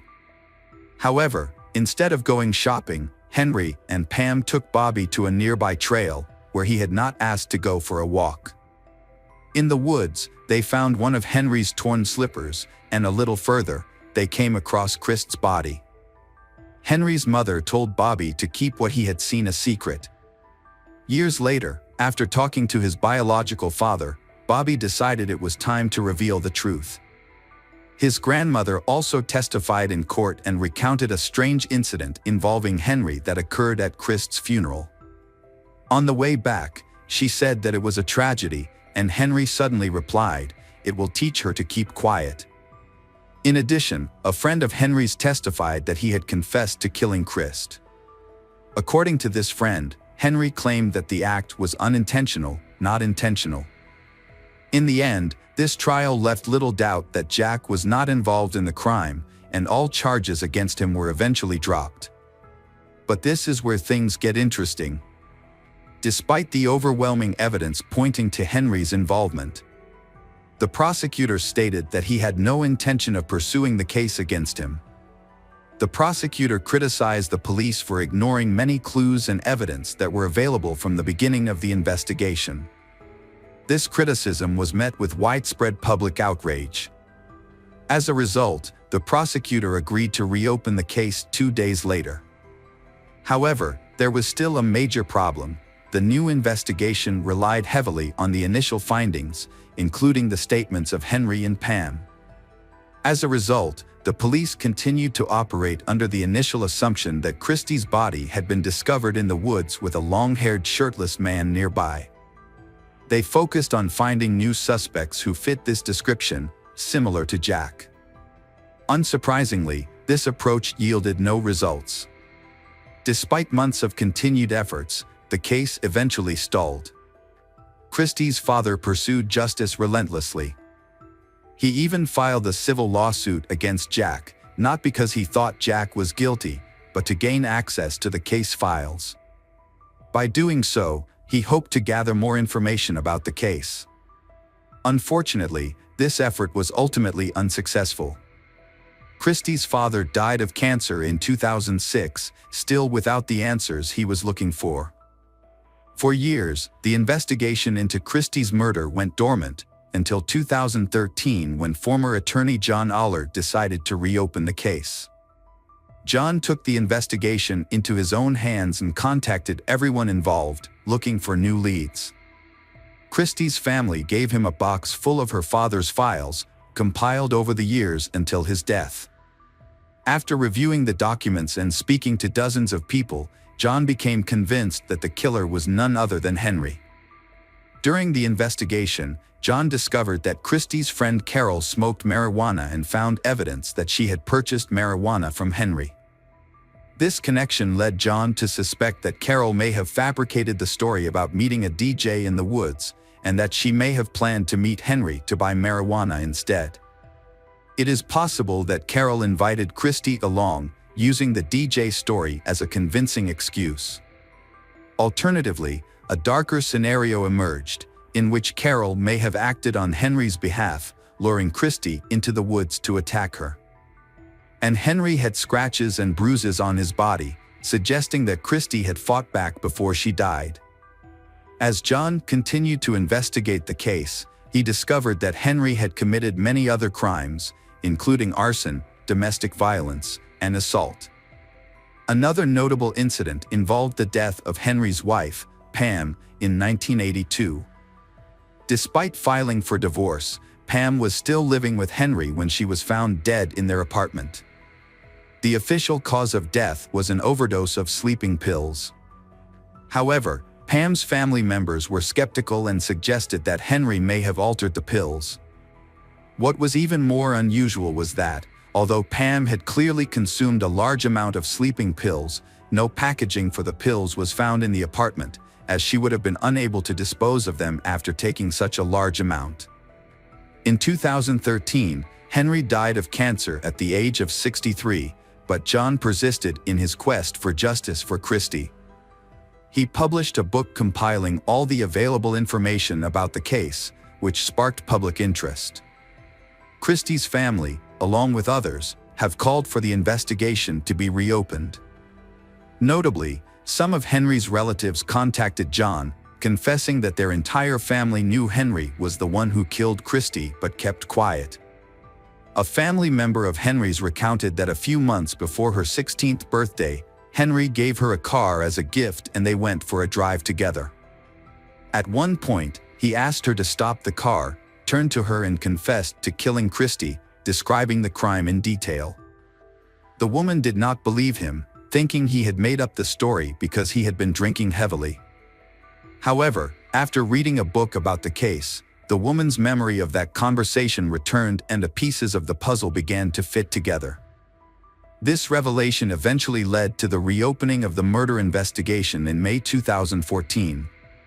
The police thoroughly reinvestigated the case for several months, re-interviewing many witnesses and re-evaluating potential leads. A significant breakthrough came from Henry's confession to a family member, in which he claimed to have assaulted Christy. Initially, medical experts found no evidence to support this claim. However, using modern technology, police re-examined Christy's clothing and discovered small, previously undetected semen stains. Unfortunately, these stains were too small to extract enough DNA for analysis. The investigation dragged on until late 2015, when police held a press conference to announce their findings. 40 years after the murder, they finally announced that Henry was the one who committed the crime. However, since he was no longer alive, they were unable to take the case to court. As a result, the case was officially declared solved. Although some details of the crime remain unclear due to the lack of a confession, police felt confident that they understood the general circumstances surrounding the murder. It is possible that Henry went to the trail behind the shopping center after leaving his home. Carol may have asked him to meet her there to buy marijuana, but this has not been confirmed. When he arrived, he encountered Christy, who was alone, and decided to attack her. He tied her hands with telephone cords and took her deeper into the woods.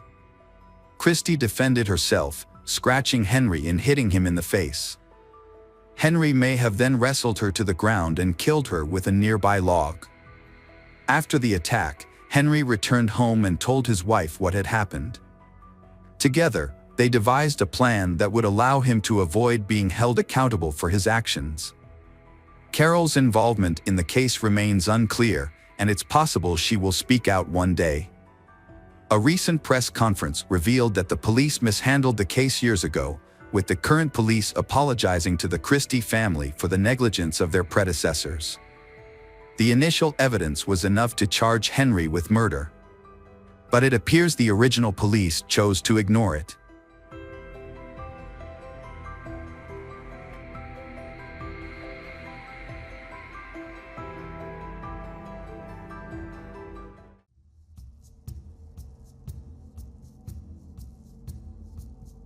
Hello again, true crime fans. We've got another mysterious case to explore. The case of Nathan and Crystal Maddox. In Colmasneil, a small town in Tyler County, Texas, with a population of just 563 people. Nathan Maddox and Kristen Westfall's relationship progressed quickly. They lived on nearby streets and shared milestones like their first love and first kiss. Despite their strong bond, Kristen's parents disapproved and tried to end the relationship. Torn between her love and her parents, Kristen initially chose her family. However, everything changed when she discovered she was pregnant. Faced with this reality, her parents decided to accept the situation and permitted the couple to marry, as single motherhood was socially unacceptable. Nathan and Kristen got married in Texas. Shortly after, they bought a house and welcomed their first child, a daughter named Madison. However, family life wasn't as idyllic as in the movies. Nathan had to work hard to support them.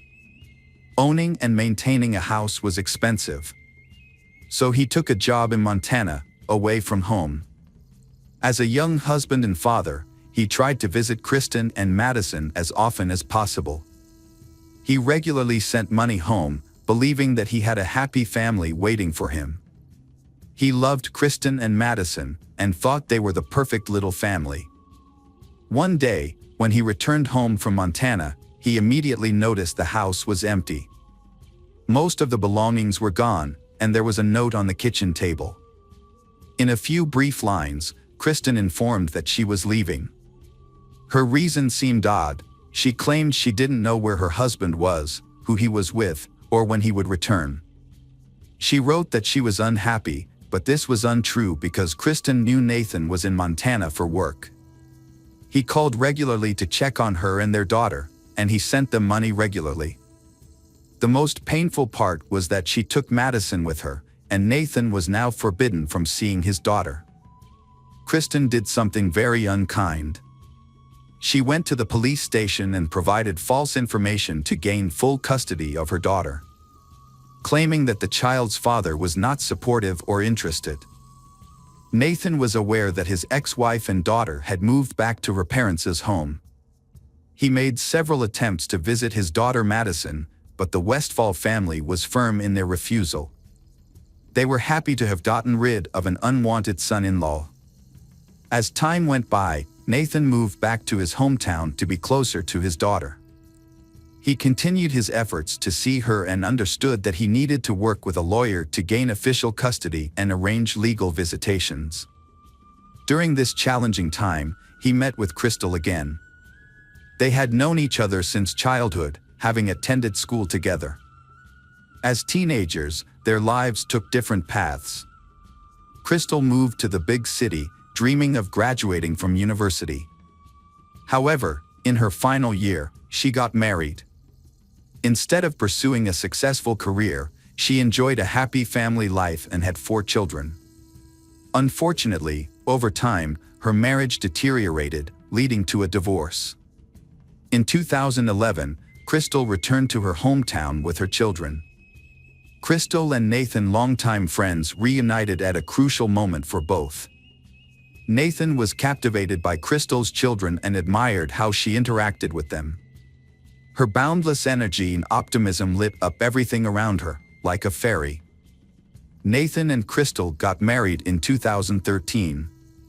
Nathan worked at the Lack and Industries warehouse, while Crystal started a small clothing business, opening a children's clothing boutique under her own name and selling handmade jewelry.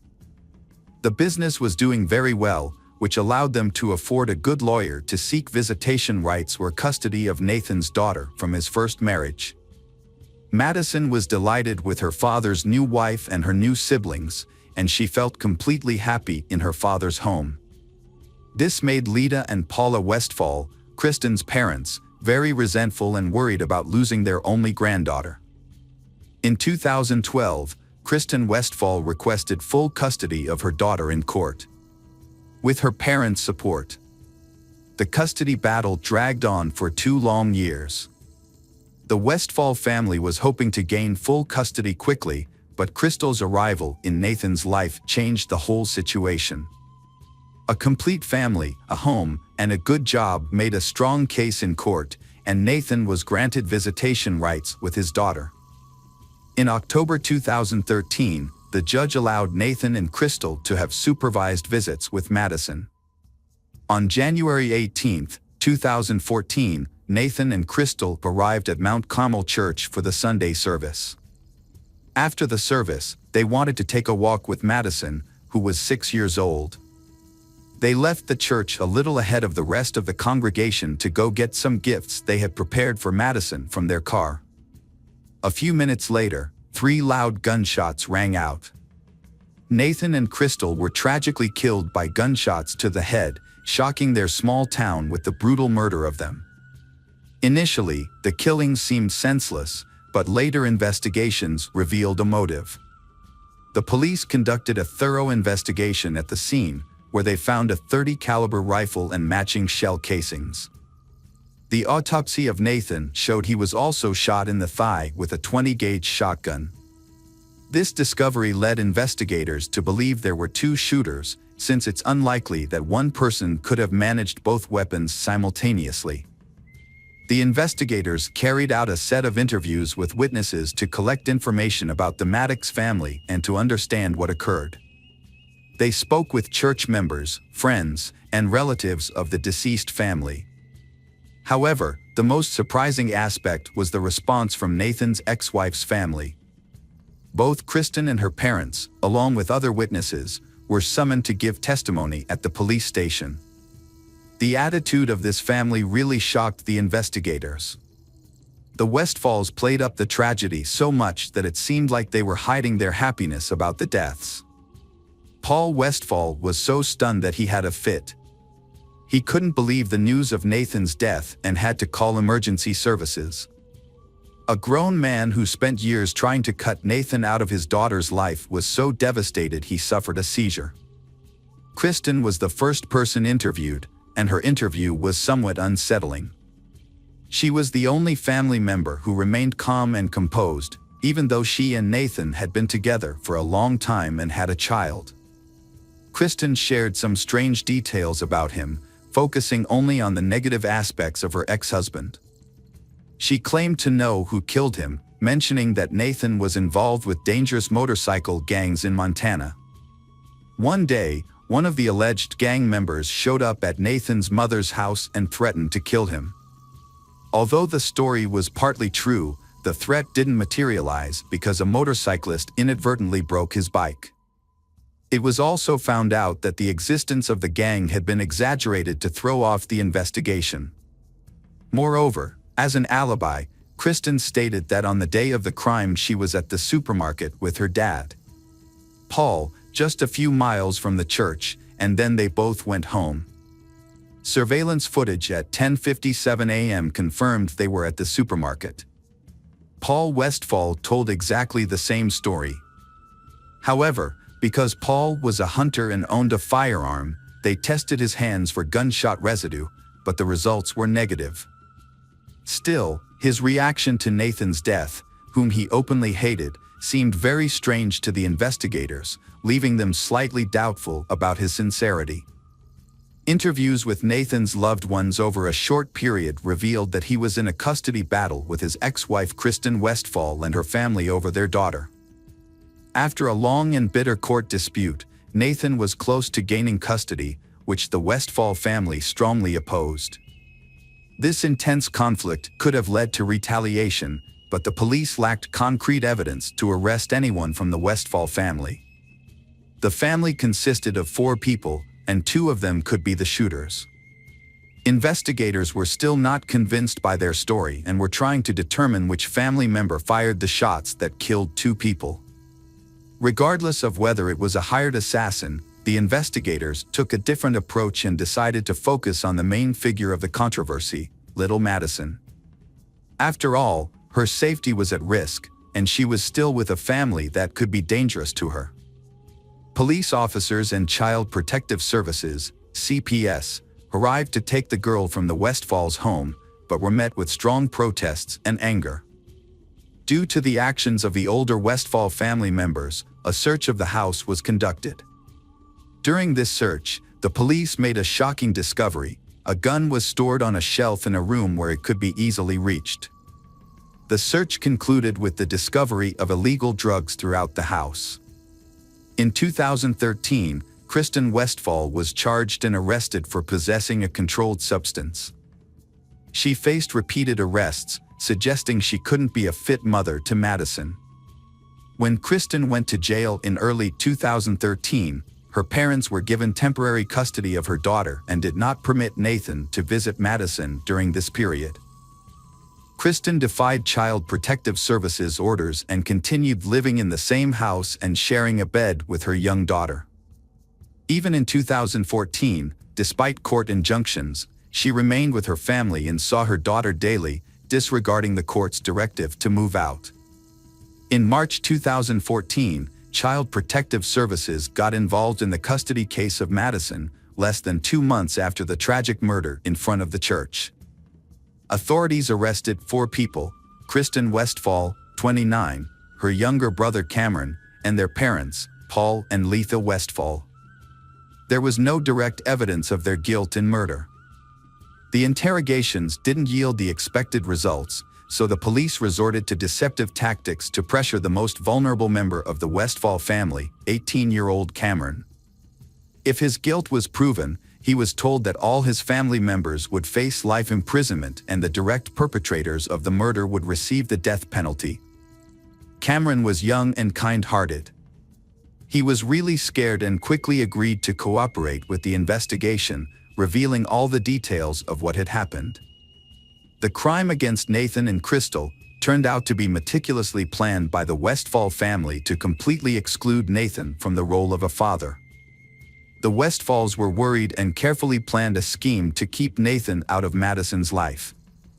Nathan wanted to take care of his daughter on his own, but the Westfalls were unwilling to let him see her, much less grant him permanent custody.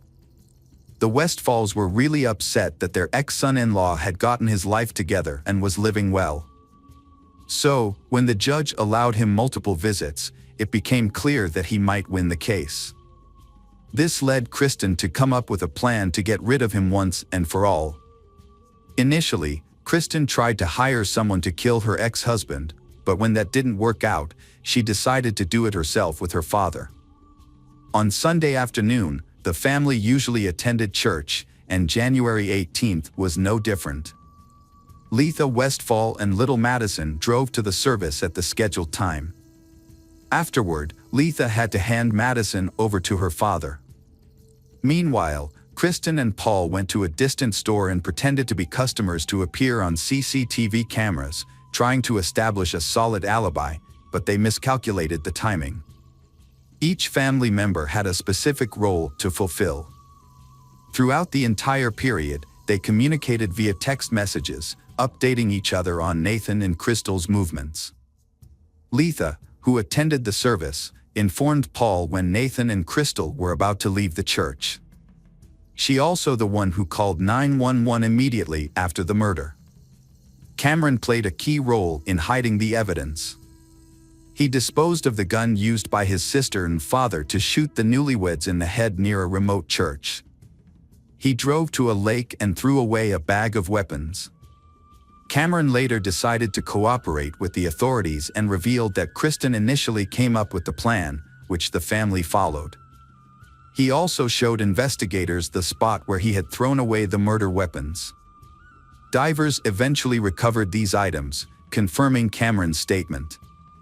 The police arrested Kristen, Cameron, and their parents, Paul and Letha Westfall, charging them with organized crime. Kristen and Paul fired the shots, while Cameron and Letha willingly assisted them. Since Letha was at the church during the incident, she clearly did not shoot Nathan and Crystal Maddox. However, phone records revealed that she informed her daughter and spouse of the couple's location as they left the church. Although Kristen and Paul pulled the trigger, Letha and her son Cameron were knowingly involved in the crime. The trial was noisy and prolonged. Each Westfall family member was tried individually. Paul Westfall pretended to have seizures and was deemed mentally unfit, staying in a state psychiatric hospital for evaluation. In May 2014, a judge ruled Paul incompetent, but this decision was reversed 4 months later. Facing with threat the death penalty for the murders of Nathan and Crystal Maddox, Paul and Letha accepted a plea deal with the district attorney's office to avoid execution. Paul accepted a plea deal from the prosecution, resulting in a life sentence without the possibility of parole after pleading guilty to the charges. Letha also accepted a plea deal and admitted to participating in organized criminal activity, avoiding a trial. She is currently imprisoned at Mountain View Prison in Gatesville and will be eligible for parole in 2044. At the time of her sentencing, Letha Westfall was 54 years old, which means she may spend the rest of her life in prison. Kristen is the third person from the Westfall family to be tried in this case.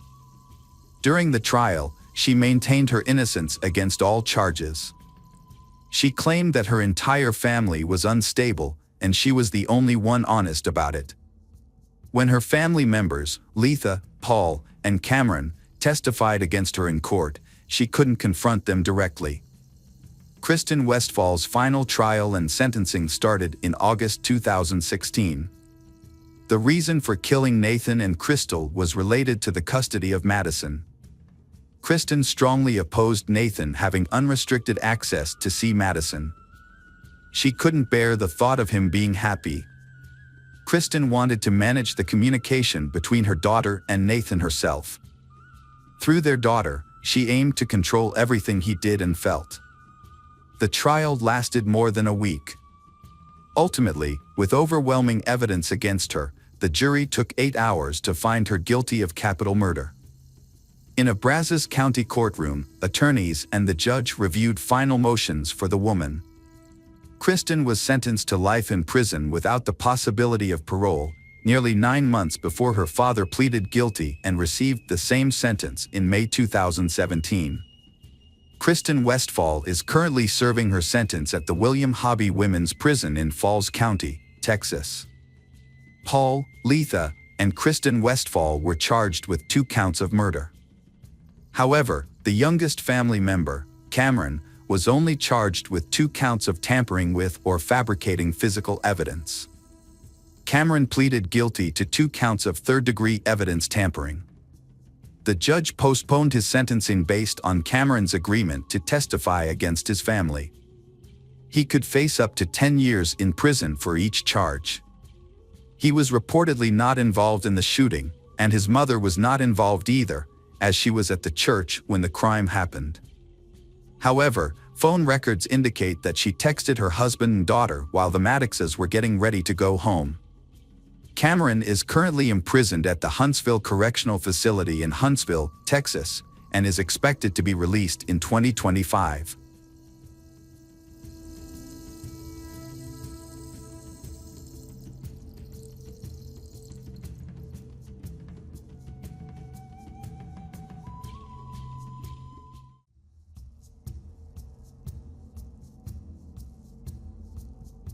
Welcome back, detectives. Let's dive into another horrible case.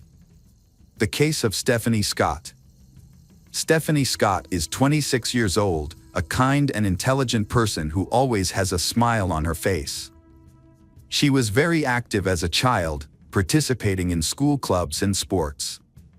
As an adult, she followed in her father Robert's footsteps as a teacher, sharing his passion for education.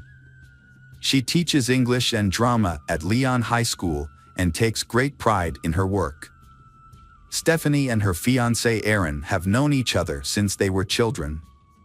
They spent time together, shared common interests, and played sports in their hometown. They were best friends until Aaron turned 21, when their relationship blossomed into love. In April 2015, the couple was busy preparing for their wedding, scheduled for April 11th. Stephanie, a perfectionist, spent months planning every detail, from the preparations to their honeymoon in Tahiti. She had just had her bachelorette party and the couple had learned their first dance for their wedding day. Everything was almost ready, but sadly their dream did not come true. April 2015 was a reminder to Stephanie and Aaron that their wedding day was approaching. While Aaron had plans to attend a party in the suburbs, he invited Stephanie to come along, but she decided to stay and focus on finishing up work before their honeymoon. On Easter Sunday, April 5, 2015, Stephanie arrived at her school in Leon, New South Wales, at around 11 a.m. to hand over some work to her teacher. She parked her car on the street and walked to meet a colleague, with whom she unlocked the school gate. Stephanie then locked the gate and, key in hand, headed to the English teacher's office. There, she emailed a bus company to confirm transportation arrangements for her wedding guests. Stephanie spent a few hours working, feeling happy that she had completed all her tasks. When she was done, she left the administration building, heading toward the gate to leave. Aaron, knowing that Stephanie had left and would be away for a few hours, became anxious as the evening approached. He had texted her the day before and received a prompt response. However, on April 5th, he received no response from Stephanie. Returning home after 7 p.m., Aaron found that Stephanie had not returned, and her car was not on the street. He tried to control his anxiety, reassuring himself that the stress of the upcoming wedding and being away from school for such a long time might be affecting Stephanie, making her want some alone time. However, such complete silence was out of character for her. Even as she eagerly planned her wedding, Stephanie enjoyed every minute, eagerly sharing details about her wedding dress and menu. She did not appear nervous or bored, but instead excited and ready for her big day. Aaron's concern for Stephanie grew, and he couldn't sleep. The next morning, he sent her another text, but when he didn't receive a response, he decided to contact her family for support. It had been more than 24 hours since he had been unable to reach Stephanie, prompting Aaron to go to the Leon Police Department to officially report her missing. Police opened an investigation, beginning with a search of the area around Stephanie's last known location. When they discovered that her car was also missing, they began to speculate about what might have happened. One possible scenario was that Stephanie had left school and gotten into a car accident, or perhaps gotten stuck in a ditch or creek. A search effort was launched, with helicopters scanning the area from above and police units conducting ground searches. Last known location of the high school where she worked. Affected by Easter Sunday and the limited number of people at the school, there were few witnesses, complicating the police investigation. When they checked the school's alarm system, they discovered that Stephanie had turned it off in her classroom at 1:30 p.m. and turned it back on 8 minutes later, pinpointing her exact location at that time. However, this detail was the only information the police were able to gather. When they attempted to track Stephanie's phone, they discovered that it was turned off and there was no recent activity on her bank account or social media after Saturday, April 4th. Local news began reporting the story on April 7th, as hundreds of people in the small town searched for any information about Stephanie. Stephanie's mother, Marilyn, expressed concern that if her daughter was not found soon, it could indicate that something terrible had happened. Police refocused their search efforts on the school, using digital mapping technology to examine the premises and pinpoint the specific room where Stephanie was last seen working before she went missing. A witness who was near Leon High School on Easter Sunday reported hearing unusual noises around 2 p.m., including rustling and dragging sounds. At the time, the witness did not think much of seeing Stephanie's car parked under the covered walkway. However, the car was gone by then. Another witness, a school employee, had a strange conversation with a cleaner the day after Stephanie went missing. The employee mentioned the rumors surrounding Stephanie's disappearance to the cleaner and asked when he had last seen her. The cleaner replied that he had not seen Stephanie on the day she went missing. When asked if he thought Stephanie might have run away due to post-wedding stress, the cleaner smiled strangely and nervously, making the employee feel uncomfortable. The employee also noticed that the cleaner had scratches on her face. The police decided to question the cleaner, 24-year-old Vincent Stanford, for more information. Vincent told the police that he had stopped by the school to take out the trash, despite not being scheduled to work that day. He claimed that he did not stay long because he was in a hurry to go shopping. Vincent insisted that he had not seen Stephanie at the time and wished them luck in their search. He added that he had left the school after 3 p.m. to go to the store where he usually shopped. However, when the police contacted the store, they discovered that it was closed that day, contrary to Vincent's statement. This led the police to suspect Vincent of lying, and he became a suspect in the investigation. The police decided to conduct a thorough interview with Vincent and went to his home where he lived with his mother. When they arrived, they found Vincent absent, but his mother allowed them to enter the house. The police search of the house eventually uncovered a set of keys attached to a red and white string. These keys were very similar to the missing Stephanie's keys. As the police continued to collect evidence, Vincent returned home and was immediately arrested by the police, while his car was also impounded. In the back seat, they found several MDF boards that appeared to be covered in blood. The police also noticed that the tire marks in front of the house did not match those of Vincent's car. Additionally, a used condom was found on the ground with the wrapper in the bedroom. the police questioned Vincent about his whereabouts that day. He pointed to a camera in the front seat and claimed that he was taking pictures. The police asked to see the contents of the camera, and Vincent reluctantly agreed. When they turned on the camera, they saw a horrifying image of a charred, dead woman lying in a wooded area. Vincent initially tried to dismiss the image as a still from a movie he had starred in, thinking it was funny. However, the police quickly realized that the image was actually a photo of a real crime scene, with the victim being Stephanie. Vincent Stanford, a janitor at Leon High School, was immediately arrested. A search of his phone and laptop revealed a collection of images, including photos of young girls from school and from the internet, as well as photos of women he had apparently stalked. The discovery painted a dark picture of Vincent's behavior. Although Stephanie Scott's body has not been found, Vincent Stanford, 24, was charged with murder on April 9. News of the arrest spread quickly. Stephanie's car had previously been found abandoned in a remote area about 5 miles from where she was last known to be. However, her body remains missing, prompting the search to continue. Police are still working to determine the exact location where her body was photographed. On April 17, 5 days after Stephanie went missing, another witness came forward. He reported seeing a car near a canal around 4 p.m. on Easter Sunday. A man got out of the car and threw what appeared to be a laptop into the water before driving away. Police later recovered the laptop from the bottom of the canal, confirming it was Stephanie's. The search for Stephanie's body continues in the New South Wales Rivers area, where police divers have been scouring the waterways. Reporter Natalie Cooper, in a live broadcast, discussed the ongoing search for Stephanie's body.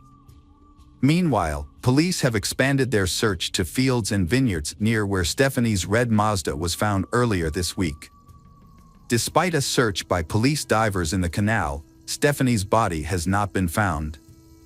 Reporter Natalie reported that a makeshift shrine near the site of the tragedy was visited by many people that morning. Bystanders and her family and fiancé had visited the shrine the night before, surnamed lighting candles and praying together. Vincent, who was in police custody, asked to speak to the police. During the conversation, he gave them detailed information about the case, including the location of Stephanie's body. According to Vincent, on the day of the incident, Stephanie was working on her computer in the upstairs staff room with the office door open. Vincent was using a vacuum to clean out the trash and needed to move some bins upstairs. As he approached the room, he saw Stephanie. Vincent told the police that he suddenly had the idea of killing her and quickly went home to get his special kit, which included handcuffs, Viagra, a knife, and toiletries. He also did a Google search on violent crimes on the way back. On his way back, Vincent encountered Stephanie as she was leaving. She smiled and wished him a happy Easter as she passed by. However, in a sudden and unexpected move, Vincent grabbed her and dragged her into a nearby storage room. When police questioned him about the scratches on his face, he revealed that they were from Stephanie's microphone and her fingernails when she defended herself while he tried to kill her. Vincent described the attack on Stephanie in detail, saying that he approached her from behind, covered her mouth with one hand and held her waist with the other. He took her to the storage room, slamming the door. Inside, he violently threw her to the ground, hitting her repeatedly. After the attack, Vincent used a knife to kill Stephanie. He admitted that the act was motivated by homicidal urges, revealing that he had sadistic thoughts and had committed murders before. Although he speculated that he may have had some psychological issues, Vincent said that he did not hate his victims but instead felt pleasure from the act of killing. Vincent then felt hungry and went home to eat a sandwich and drink coffee, leaving Stephanie's body in the storage room. After eating, he returned to the school and placed her body in the trunk of his car. He then drove home. On Easter Monday, Vincent took Stephanie's car and drove to a national park. There, he removed her body from the trunk and removed her clothes. He observed that her face had multiple injuries, including severe bruising and swelling on the right side of her face, as well as bruising under her eye. Vincent then covered the body with branches and poured gasoline over her. He lit the gasoline with a match. Before leaving, he stayed at the scene for a while and took several photographs. After setting up the camera to take pictures of Stephanie's body, Vincent waited 5 minutes to ensure the fire had burned out before leaving the scene. He abandoned Stephanie's car on a deserted country road and walked back to town. During questioning, Vincent denied abusing Stephanie despite police evidence suggesting he had abused her, leading to additional charges of causing grievous bodily harm and injury.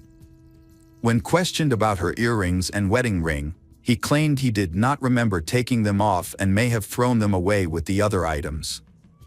In fact, Vincent took Stephanie's wedding ring and graduation ring, along with her earrings, and sent them to his twin brother, Marcus, in Adelaide.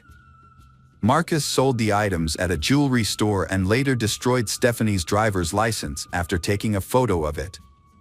Vincent's brother Marcus Stanford, 24, was arrested at his Adelaide Hills home around 7 a.m. in connection with Stephanie's murder, leaving neighbors shocked and unsettled.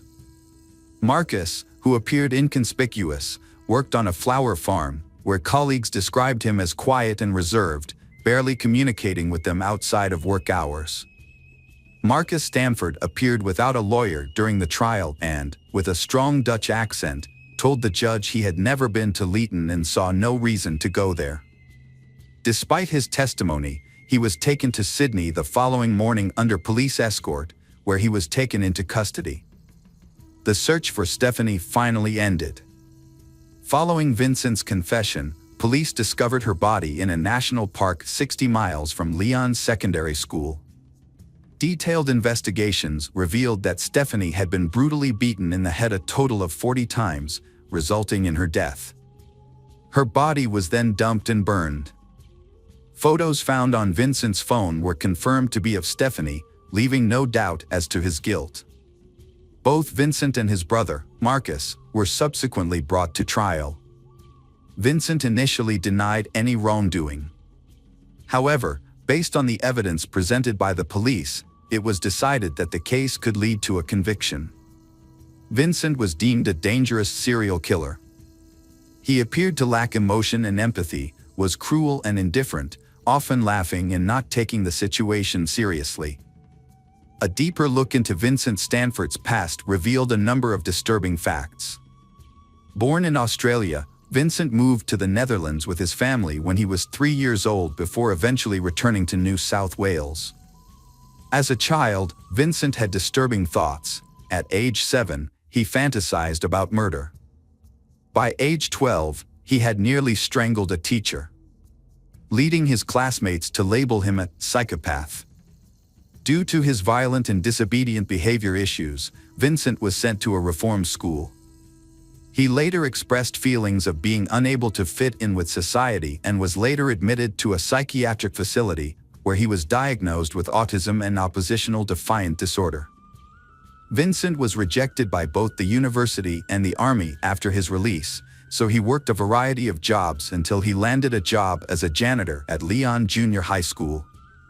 His initial 5-week contract was later extended, allowing him to continue working at the school. During his time there, Vincent would often sneak into the girls' restroom during lunch breaks to secretly observe the students. An investigation of Vincent's phone revealed that he had been stalking several girls at the school, as well as 2 women who worked at nearby stores, before finally killing Stephanie. Police discovered a large collection of photos, nearly 2,000, of a young girl on his phone, along with diary entries documenting his obsession with the girl. In these diary entries, Vincent detailed his attempts to follow the girl home, recording her departures and even speculating about whether anyone else was with her.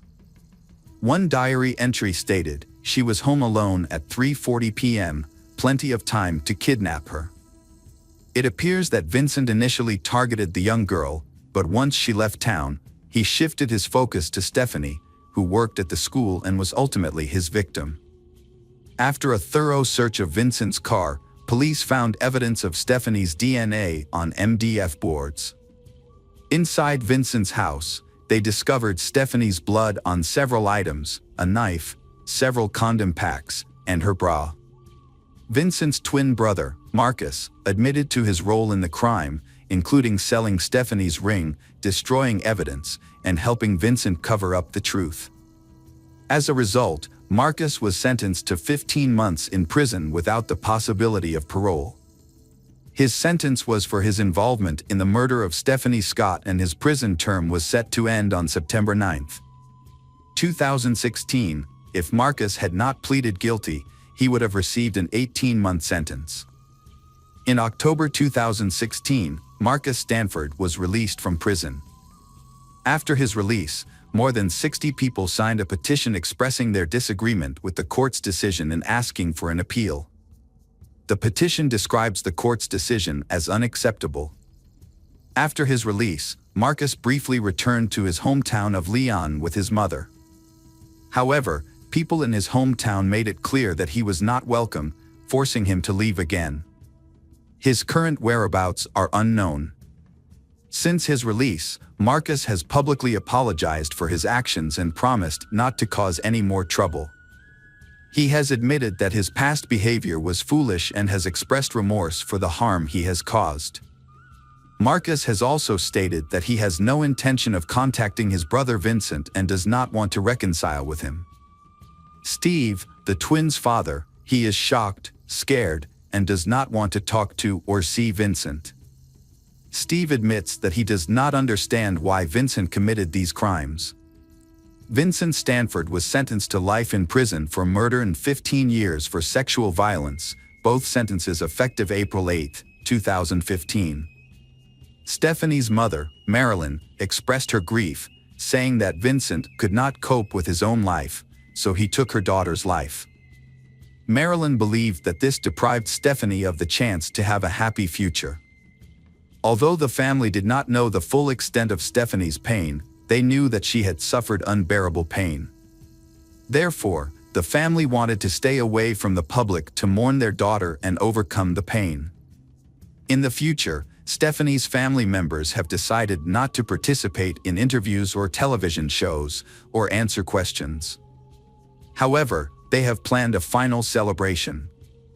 The day after the trial, Stephanie's family planned a gathering to remember her life on what would have been her 28th birthday, a birthday they would celebrate for the second time without her. They held a 3 p.m. tea party with peppermint cookies, which Stephanie's mother invited everyone to attend. In addition, the family is campaigning for stricter background checks and assessments for school staff in the hope of preventing incidents like the one that affected Stephanie and reducing the risk to students. After Stephanie's tragic death, the family suffered another tragic loss when her father, Robert, died in an accident involving a falling tree. He was buried near his daughter. Her boyfriend, Aaron, in an attempt to escape the painful memories of New South Wales, moved to Europe. However, he eventually found love again and became engaged to a woman named Samantha 5 years after Stephanie's death.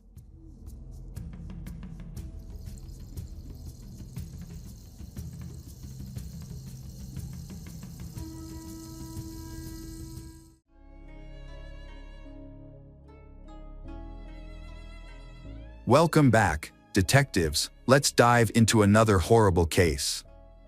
The case of Stephanie Graham. On July 7, 2007, Stephanie's parents woke up to find their 20-year-old daughter missing. She had gone for an evening walk with friends but didn't return home. The worried parents contacted all her friends, but no one knew Stephanie's whereabouts. They then reported her disappearance to the police. Stephanie Graham was born on February 9, 1987, in Phoenix City, Alabama, a small town with about 40,000 residents. Her parents, Kevin and Lisa Graham, were childhood friends who grew up and went to school together. After college, they got married. A year later, they welcomed their daughter Stephanie, followed by a son they named Wine. The Graham family was said to be very loving. Kevin worked in the construction business, while Lisa was an accountant. Their ventures were successful, making the family well off. Stephanie excelled in school, and her relatives described her as smart and kind. After graduating at 16, she enrolled in college to study accounting, aspiring to become an accountant like her mother and manage their family business's finances. Unfortunately, during her college years, she developed issues with alcohol and illegal substances. On July 6, 2007, a truck driver contacted the Russell County Sheriff's Office around midnight. He reported seeing a body on a dirt road near Antona, Alabama. When police arrived, they discovered the body was that of a young woman, approximately 20 years old. She had been shot 4 times in the back and twice in the back of the head. Without a purse, cell phone, or identification, her identity was difficult to establish. Police found several 9mm shell casings at the scene. The area was poorly lit, with no surveillance cameras or street lights. The police began investigating the murder. Initially, they suspected that the girl had been raped and then killed. The victim was identified by her fingerprints as 20-year-old Stephanie Graham. The police went to inform Stephanie's family about the tragedy. The news of Stephanie's murder devastated her parents, who had hoped for their daughter's safe return. Stephanie's parents told the police that she had no enemies, but during the conversation, they mentioned a violent ex-boyfriend named Larry, who had treated her poorly. Stephanie and Larry had dated for about a year until her parents persuaded her to break up with him. The family was convinced that Larry was involved, making him the main suspect. However, the police discovered that Larry was in prison at the time for assault. When they interrogated him, Larry stated that although they had broken up, they continued to communicate.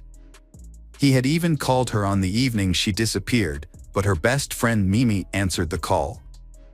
As a result, Larry was removed from the list of suspects. The police were interested in Stephanie's best friend, Mimi, who answered her phone. Larry recounted what Mimi told him. Stephanie and her new boyfriend were with them the night they went for a walk together. But then Stephanie left and forgot her phone. It turned out Stephanie had to appear in court the next day for a shooting in Columbus a year earlier. She was riding in a car with friends when someone opened fire. Stephanie was later arrested and charged along with others involved. It was later learned that Stephanie's father had to post $100,000 bail. At this time, the autopsy report was available, revealing that the cause of death was multiple gunshot wounds. It was determined that the girl had not been raped. There were no injuries or male biological fluids present.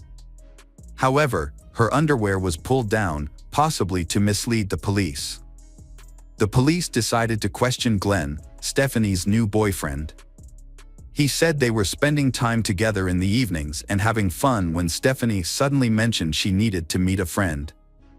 They dropped her off at the nearest gas station, where they saw her get into a black pickup truck driven by a black man.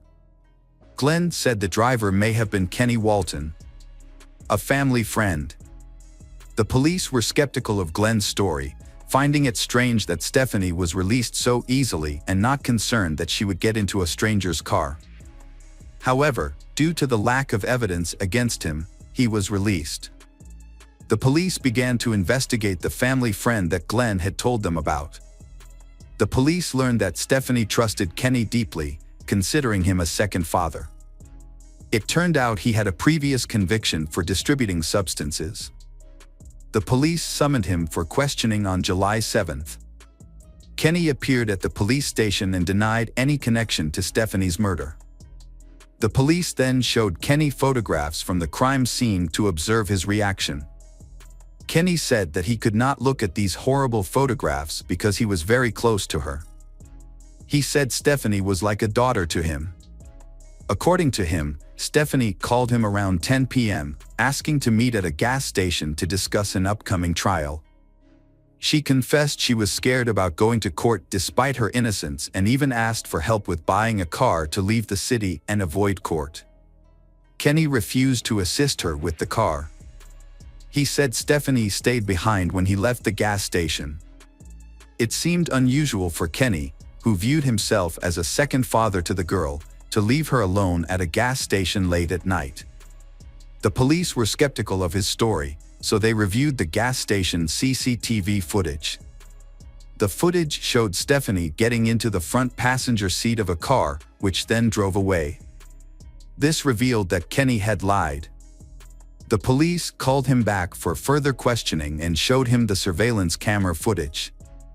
Then he began to confess. Kenny told the police that they were near the city. While driving, Stephanie needed to use the restroom. They stopped, and she got out of the car, walked a short distance, and squatted down. At that moment, Kenny suddenly pointed a gun at her and shot her twice in the back of the head. After she fell, he approached her and shot her 4 more times in the back. This explains why her underwear had pulled down. However, that was not the most shocking part of the story. When the police questioned Kenny about his actions, he explained that Stephanie's mother, Lisa, had hired him and paid him to do it. He was in urgent need of money at the time. The police were shocked, as Lisa showed no signs of suspicion and appeared devastated by her daughter's murder. Kenny further claimed that the murder weapon was Lisa's 9mm pistol, which she had given him before the crime. Afterward, he returned the pistol to her. This led the police to obtain a warrant to search the Stephanie family's home. When they arrived, the family's father, Kevin, opened the door and seemed confused about the search. Lisa was not home. The police asked Kevin if all his firearms were accounted for. He confirmed they were and mentioned that his wife owned 2 9mm pistols. Kevin opened the gun cabinet without suspicion, finding only his own pistol inside. Lisa's pistol was later found elsewhere in the house and sent for ballistics testing. Lisa was then arrested. Initially, she denied any involvement in the incident, claiming that she loved her daughter dearly and would never harm her. However, under pressure, she eventually confessed. Lisa begged her husband not to post Stephanie's bail because she feared losing the $100,000. Lisa shared her thoughts with Kenny, and he reportedly joked that she should kill the girl. Lisa agreed. According to her, she did not think Kenny was serious. Ballistics results of the weapon showed that it was the same type of weapon used to shoot Stephanie. There was blood on the gun, but Lisa could not give an answer as to why her gun was in Kenny's hands. Lisa Graham was later arrested for murder. Stephanie's father, Kevin, was shocked to hear of Lisa's involvement in the murder. Kenny Walton pleaded guilty to the murder and was sentenced to life without parole on June 14, 2012. Lisa Graham's trial followed, during which she underwent a psychological evaluation. The results showed that Lisa, 77, exhibited signs of depression and borderline personality disorder. But she was still considered sane. The psychiatrist declared that Lisa understood the consequences of her actions. During the trial, Kenny testified against Lisa, claiming that she had asked him to kill Stephanie. He alleged that Lisa had repeatedly asked him to kill for various reasons. The neighbor also testified earlier, confirming that Lisa had offered him $5,000 to kill her daughter. Lisa never pleaded guilty at the temple and begged for mercy. In November 2015, Lisa Graham was convicted of murder and sentenced to death. She has repeatedly appealed her conviction over the years, but the sentence has remained in place. She remains in prison, awaiting trial, becoming the 5th woman in Alabama to face the death penalty.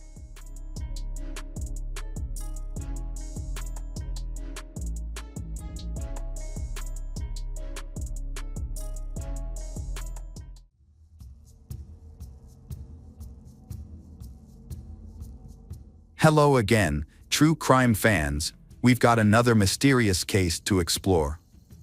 The case of Izabela Rzeszowska. A massacre in a small, quiet town on an island shocked the local community. 6 people were killed, including 3 children. Damian Rzeszowski, born in 1989 in southern Poland, struggled to find a stable job after serving in the army. At that time, he was in a relationship with his girlfriend, Isabella. In 2004, seeking a better life, Damian and Isabella decided to move from Poland to another country. They chose the island of Jersey in the UK, a picturesque and thriving tourist destination, as their ideal place for a peaceful family life. They relocated from Poland to Great Britain and settled in a small community called St. Helier on Jersey's Victoria Street. This settlement had a Polish community of about 5,000 people, which made them feel at home. Damian found work as a builder, constructing houses and earning a good income. The couple married in 2005 and soon had 2 children, their eldest daughter, Kinga, and their youngest son, Kasper. Isabella became a housewife, dedicating her time to caring for the children and managing the household. Isabella's father also moved from Poland to live with them. Isabella became friends with their neighbors, and their children also became friends. However, Damian eventually grew tired of living on the island and wanted to return to Poland. Isabella disagreed with this. Secretly, he saved money and bought a house in Poland. He later told Isabella about the house, saying they needed to move back, which led to an argument. During this argument, Isabella revealed she was having an affair, to which Damian reacted aggressively, despite having been unfaithful himself. Damian was a devout Catholic, whose beliefs did not condone divorce. He could not forgive his wife. He harbored resentment toward her. In despair, he attempted to end her life by taking 80 antidepressant pills. He was hospitalized, treated with gastric lavage, and then released. Surprisingly, his psychological evaluation was normal, and he received no further treatment. Feeling guilty for her affair, Isabella pleaded for forgiveness to save their family. She tried to improve, becoming the best wife she could be, and asked for a fresh start. Damian agreed and suggested they take a vacation to Poland. Isabella thought it would be a good idea to escape from their domestic problems. At the end of July 2011, they took a short road trip to Poland to visit relatives and see the house Damian had bought. He hoped to persuade his wife to stay there. During the trip, they avoided arguments and relaxed, enjoying time with family. Everyone was happy, and there was hope for a better future. However, the trip was spoiled by the bad news that the house Damian bought was never built because the developer had deceived him, causing them to lose all their savings. At the end of the trip, Damian tried to convince Isabella to stay in Poland, but his plan failed. Isabella preferred to live in Great Britain, believing it offered more opportunities for her and their children, so she refused to stay in Poland. Upset by the house deception, the Damian family returned to Great Britain. They arrived home at 8 a.m. on August 14, 2011. Damian was exhausted from driving non-stop, which made him irritable with his wife. Instead of resting after the tiring trip, they decided to have a barbecue and meet with friends. Around 11 a.m., Isabella's friend, 34-year-old Marta, visited with her 5-year-old daughter, Julia. Isabella and Marta shared a lot in common, as both were housewives from Poland, and their daughters were friends. At the time, Marta was getting a divorce because her husband had been unfaithful. While the children played, the adults had a barbecue. After a while, 6-year-old Kinga and 1.5-year-old Kasper became tired and went to bed. Damian went inside with them. Later, Isabella went into the house to check on the children and discovered that Damian was not with them. They were sleeping alone. When Damian returned, he had an argument with Isabella after she scolded him for leaving the children unattended. Although they made up, Damian remained in a bad mood. He then began drinking whiskey, which led to a tragic series of events. While the women were talking outside and Isabella's 55-year-old father, Marek, was watching TV in the room, at around 3 p.m., Damian grabbed 2 knives from the kitchen and attacked his father-in-law. Merrick, who was initially stabbed in the chest, tried to crawl away to warn Isabella and his grandchildren but was stabbed 9 times. Damien then went to the living room where the children were playing.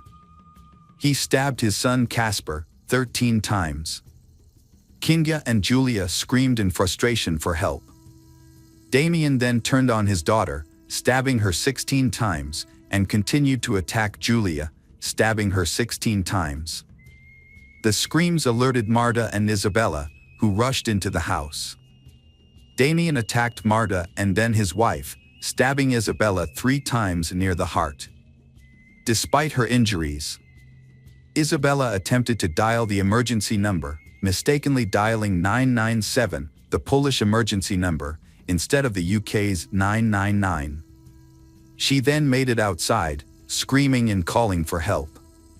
The Damien realized she was alive and went out into the street to continue attacking her. Passers-by tried to help the Isabella by throwing stones at him, but he didn't stop.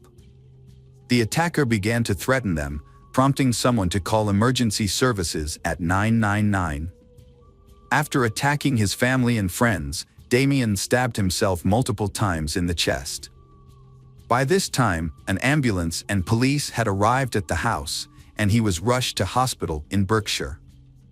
In front of the house, Isabella was lying in serious condition. Inside, the police found a horrifying scene. 3 children were lying covered in blood in the living room, along with Marta. Marta and the girls were still showing signs of life. In the hallway was the lifeless body of Marek Garska, who died at the scene. Marta, Isabella, Kinga, and Julia were alive but in critical condition. They were rushed to the hospital, but unfortunately, all of them died a few hours later. In just 15 minutes, he killed 6 people. Neighbors passing by told the police that they saw Damien appearing deranged. He was running, shouting something in Polish, and attacking with a knife. Neighbors reported hearing screams and called 999. Damien received necessary medical treatment at the hospital and survived. 5 days after being hospitalized, he was arrested. He claimed he didn't remember anything and did not confess to the murders. Damien mentioned hearing voices in his hymn. He felt he was not himself and couldn't recall his actions. Later, Damien pleaded guilty to the manslaughter of 6 people due to insanity. Those close to the family mentioned that Damien and Isabella had been experiencing difficult times recently. They often argued and had planned to attend family therapy sessions upon returning from their trip. With testimony from over 40 witnesses, a complete picture of the events was established. The bodies of the 6 victims were returned to Poland for burial. In court, Damien claimed that he had no clear memory of the events due to dementia. His lawyer argued that he had always been a quiet and calm person who would never harm his loved ones under normal circumstances. Damien was also grieving and continued to take antidepressants. However, evidence suggested that he was not the model family man he portrayed himself to be. After moving to the UK, Damien allegedly became violent with his wife, according to her relatives. He also regularly hired call girls. Acquaintances described him as hot-tempered and aggressive, unable to control his emotions and anger. The news of his wife's infidelity worsened the situation. Damien harbored resentment against his spouse and later discovered he had lost his house money. In court, the prosecutor stated that Damien faced the prospect of a broken marriage and concluded that if the family couldn't remain intact, it shouldn't continue at all. The prosecutor argued that Damien was not suffering from any mental disorder during the incident. The psychiatrist reported that, after questioning the Damien 5 days post-attack, he found no signs of psychosis and considered him sane. The doctors acknowledged that the Damien admitted to killing everyone and taking responsibility for it. On October 9, 2012, Damien Rzeszowski was found guilty and sentenced to 30 years in prison for each victim, to be served concurrently. This sentence sparked significant public disapproval. Locals were upset that for the brutal murder of 6 people, He would be released after only 30 years, and they feared he might resume his violent behavior. Damien was sent to a maximum security prison in Yorkshire, but 6 years later, on March 31, 2018, he was found dead in his cell, having hanged himself.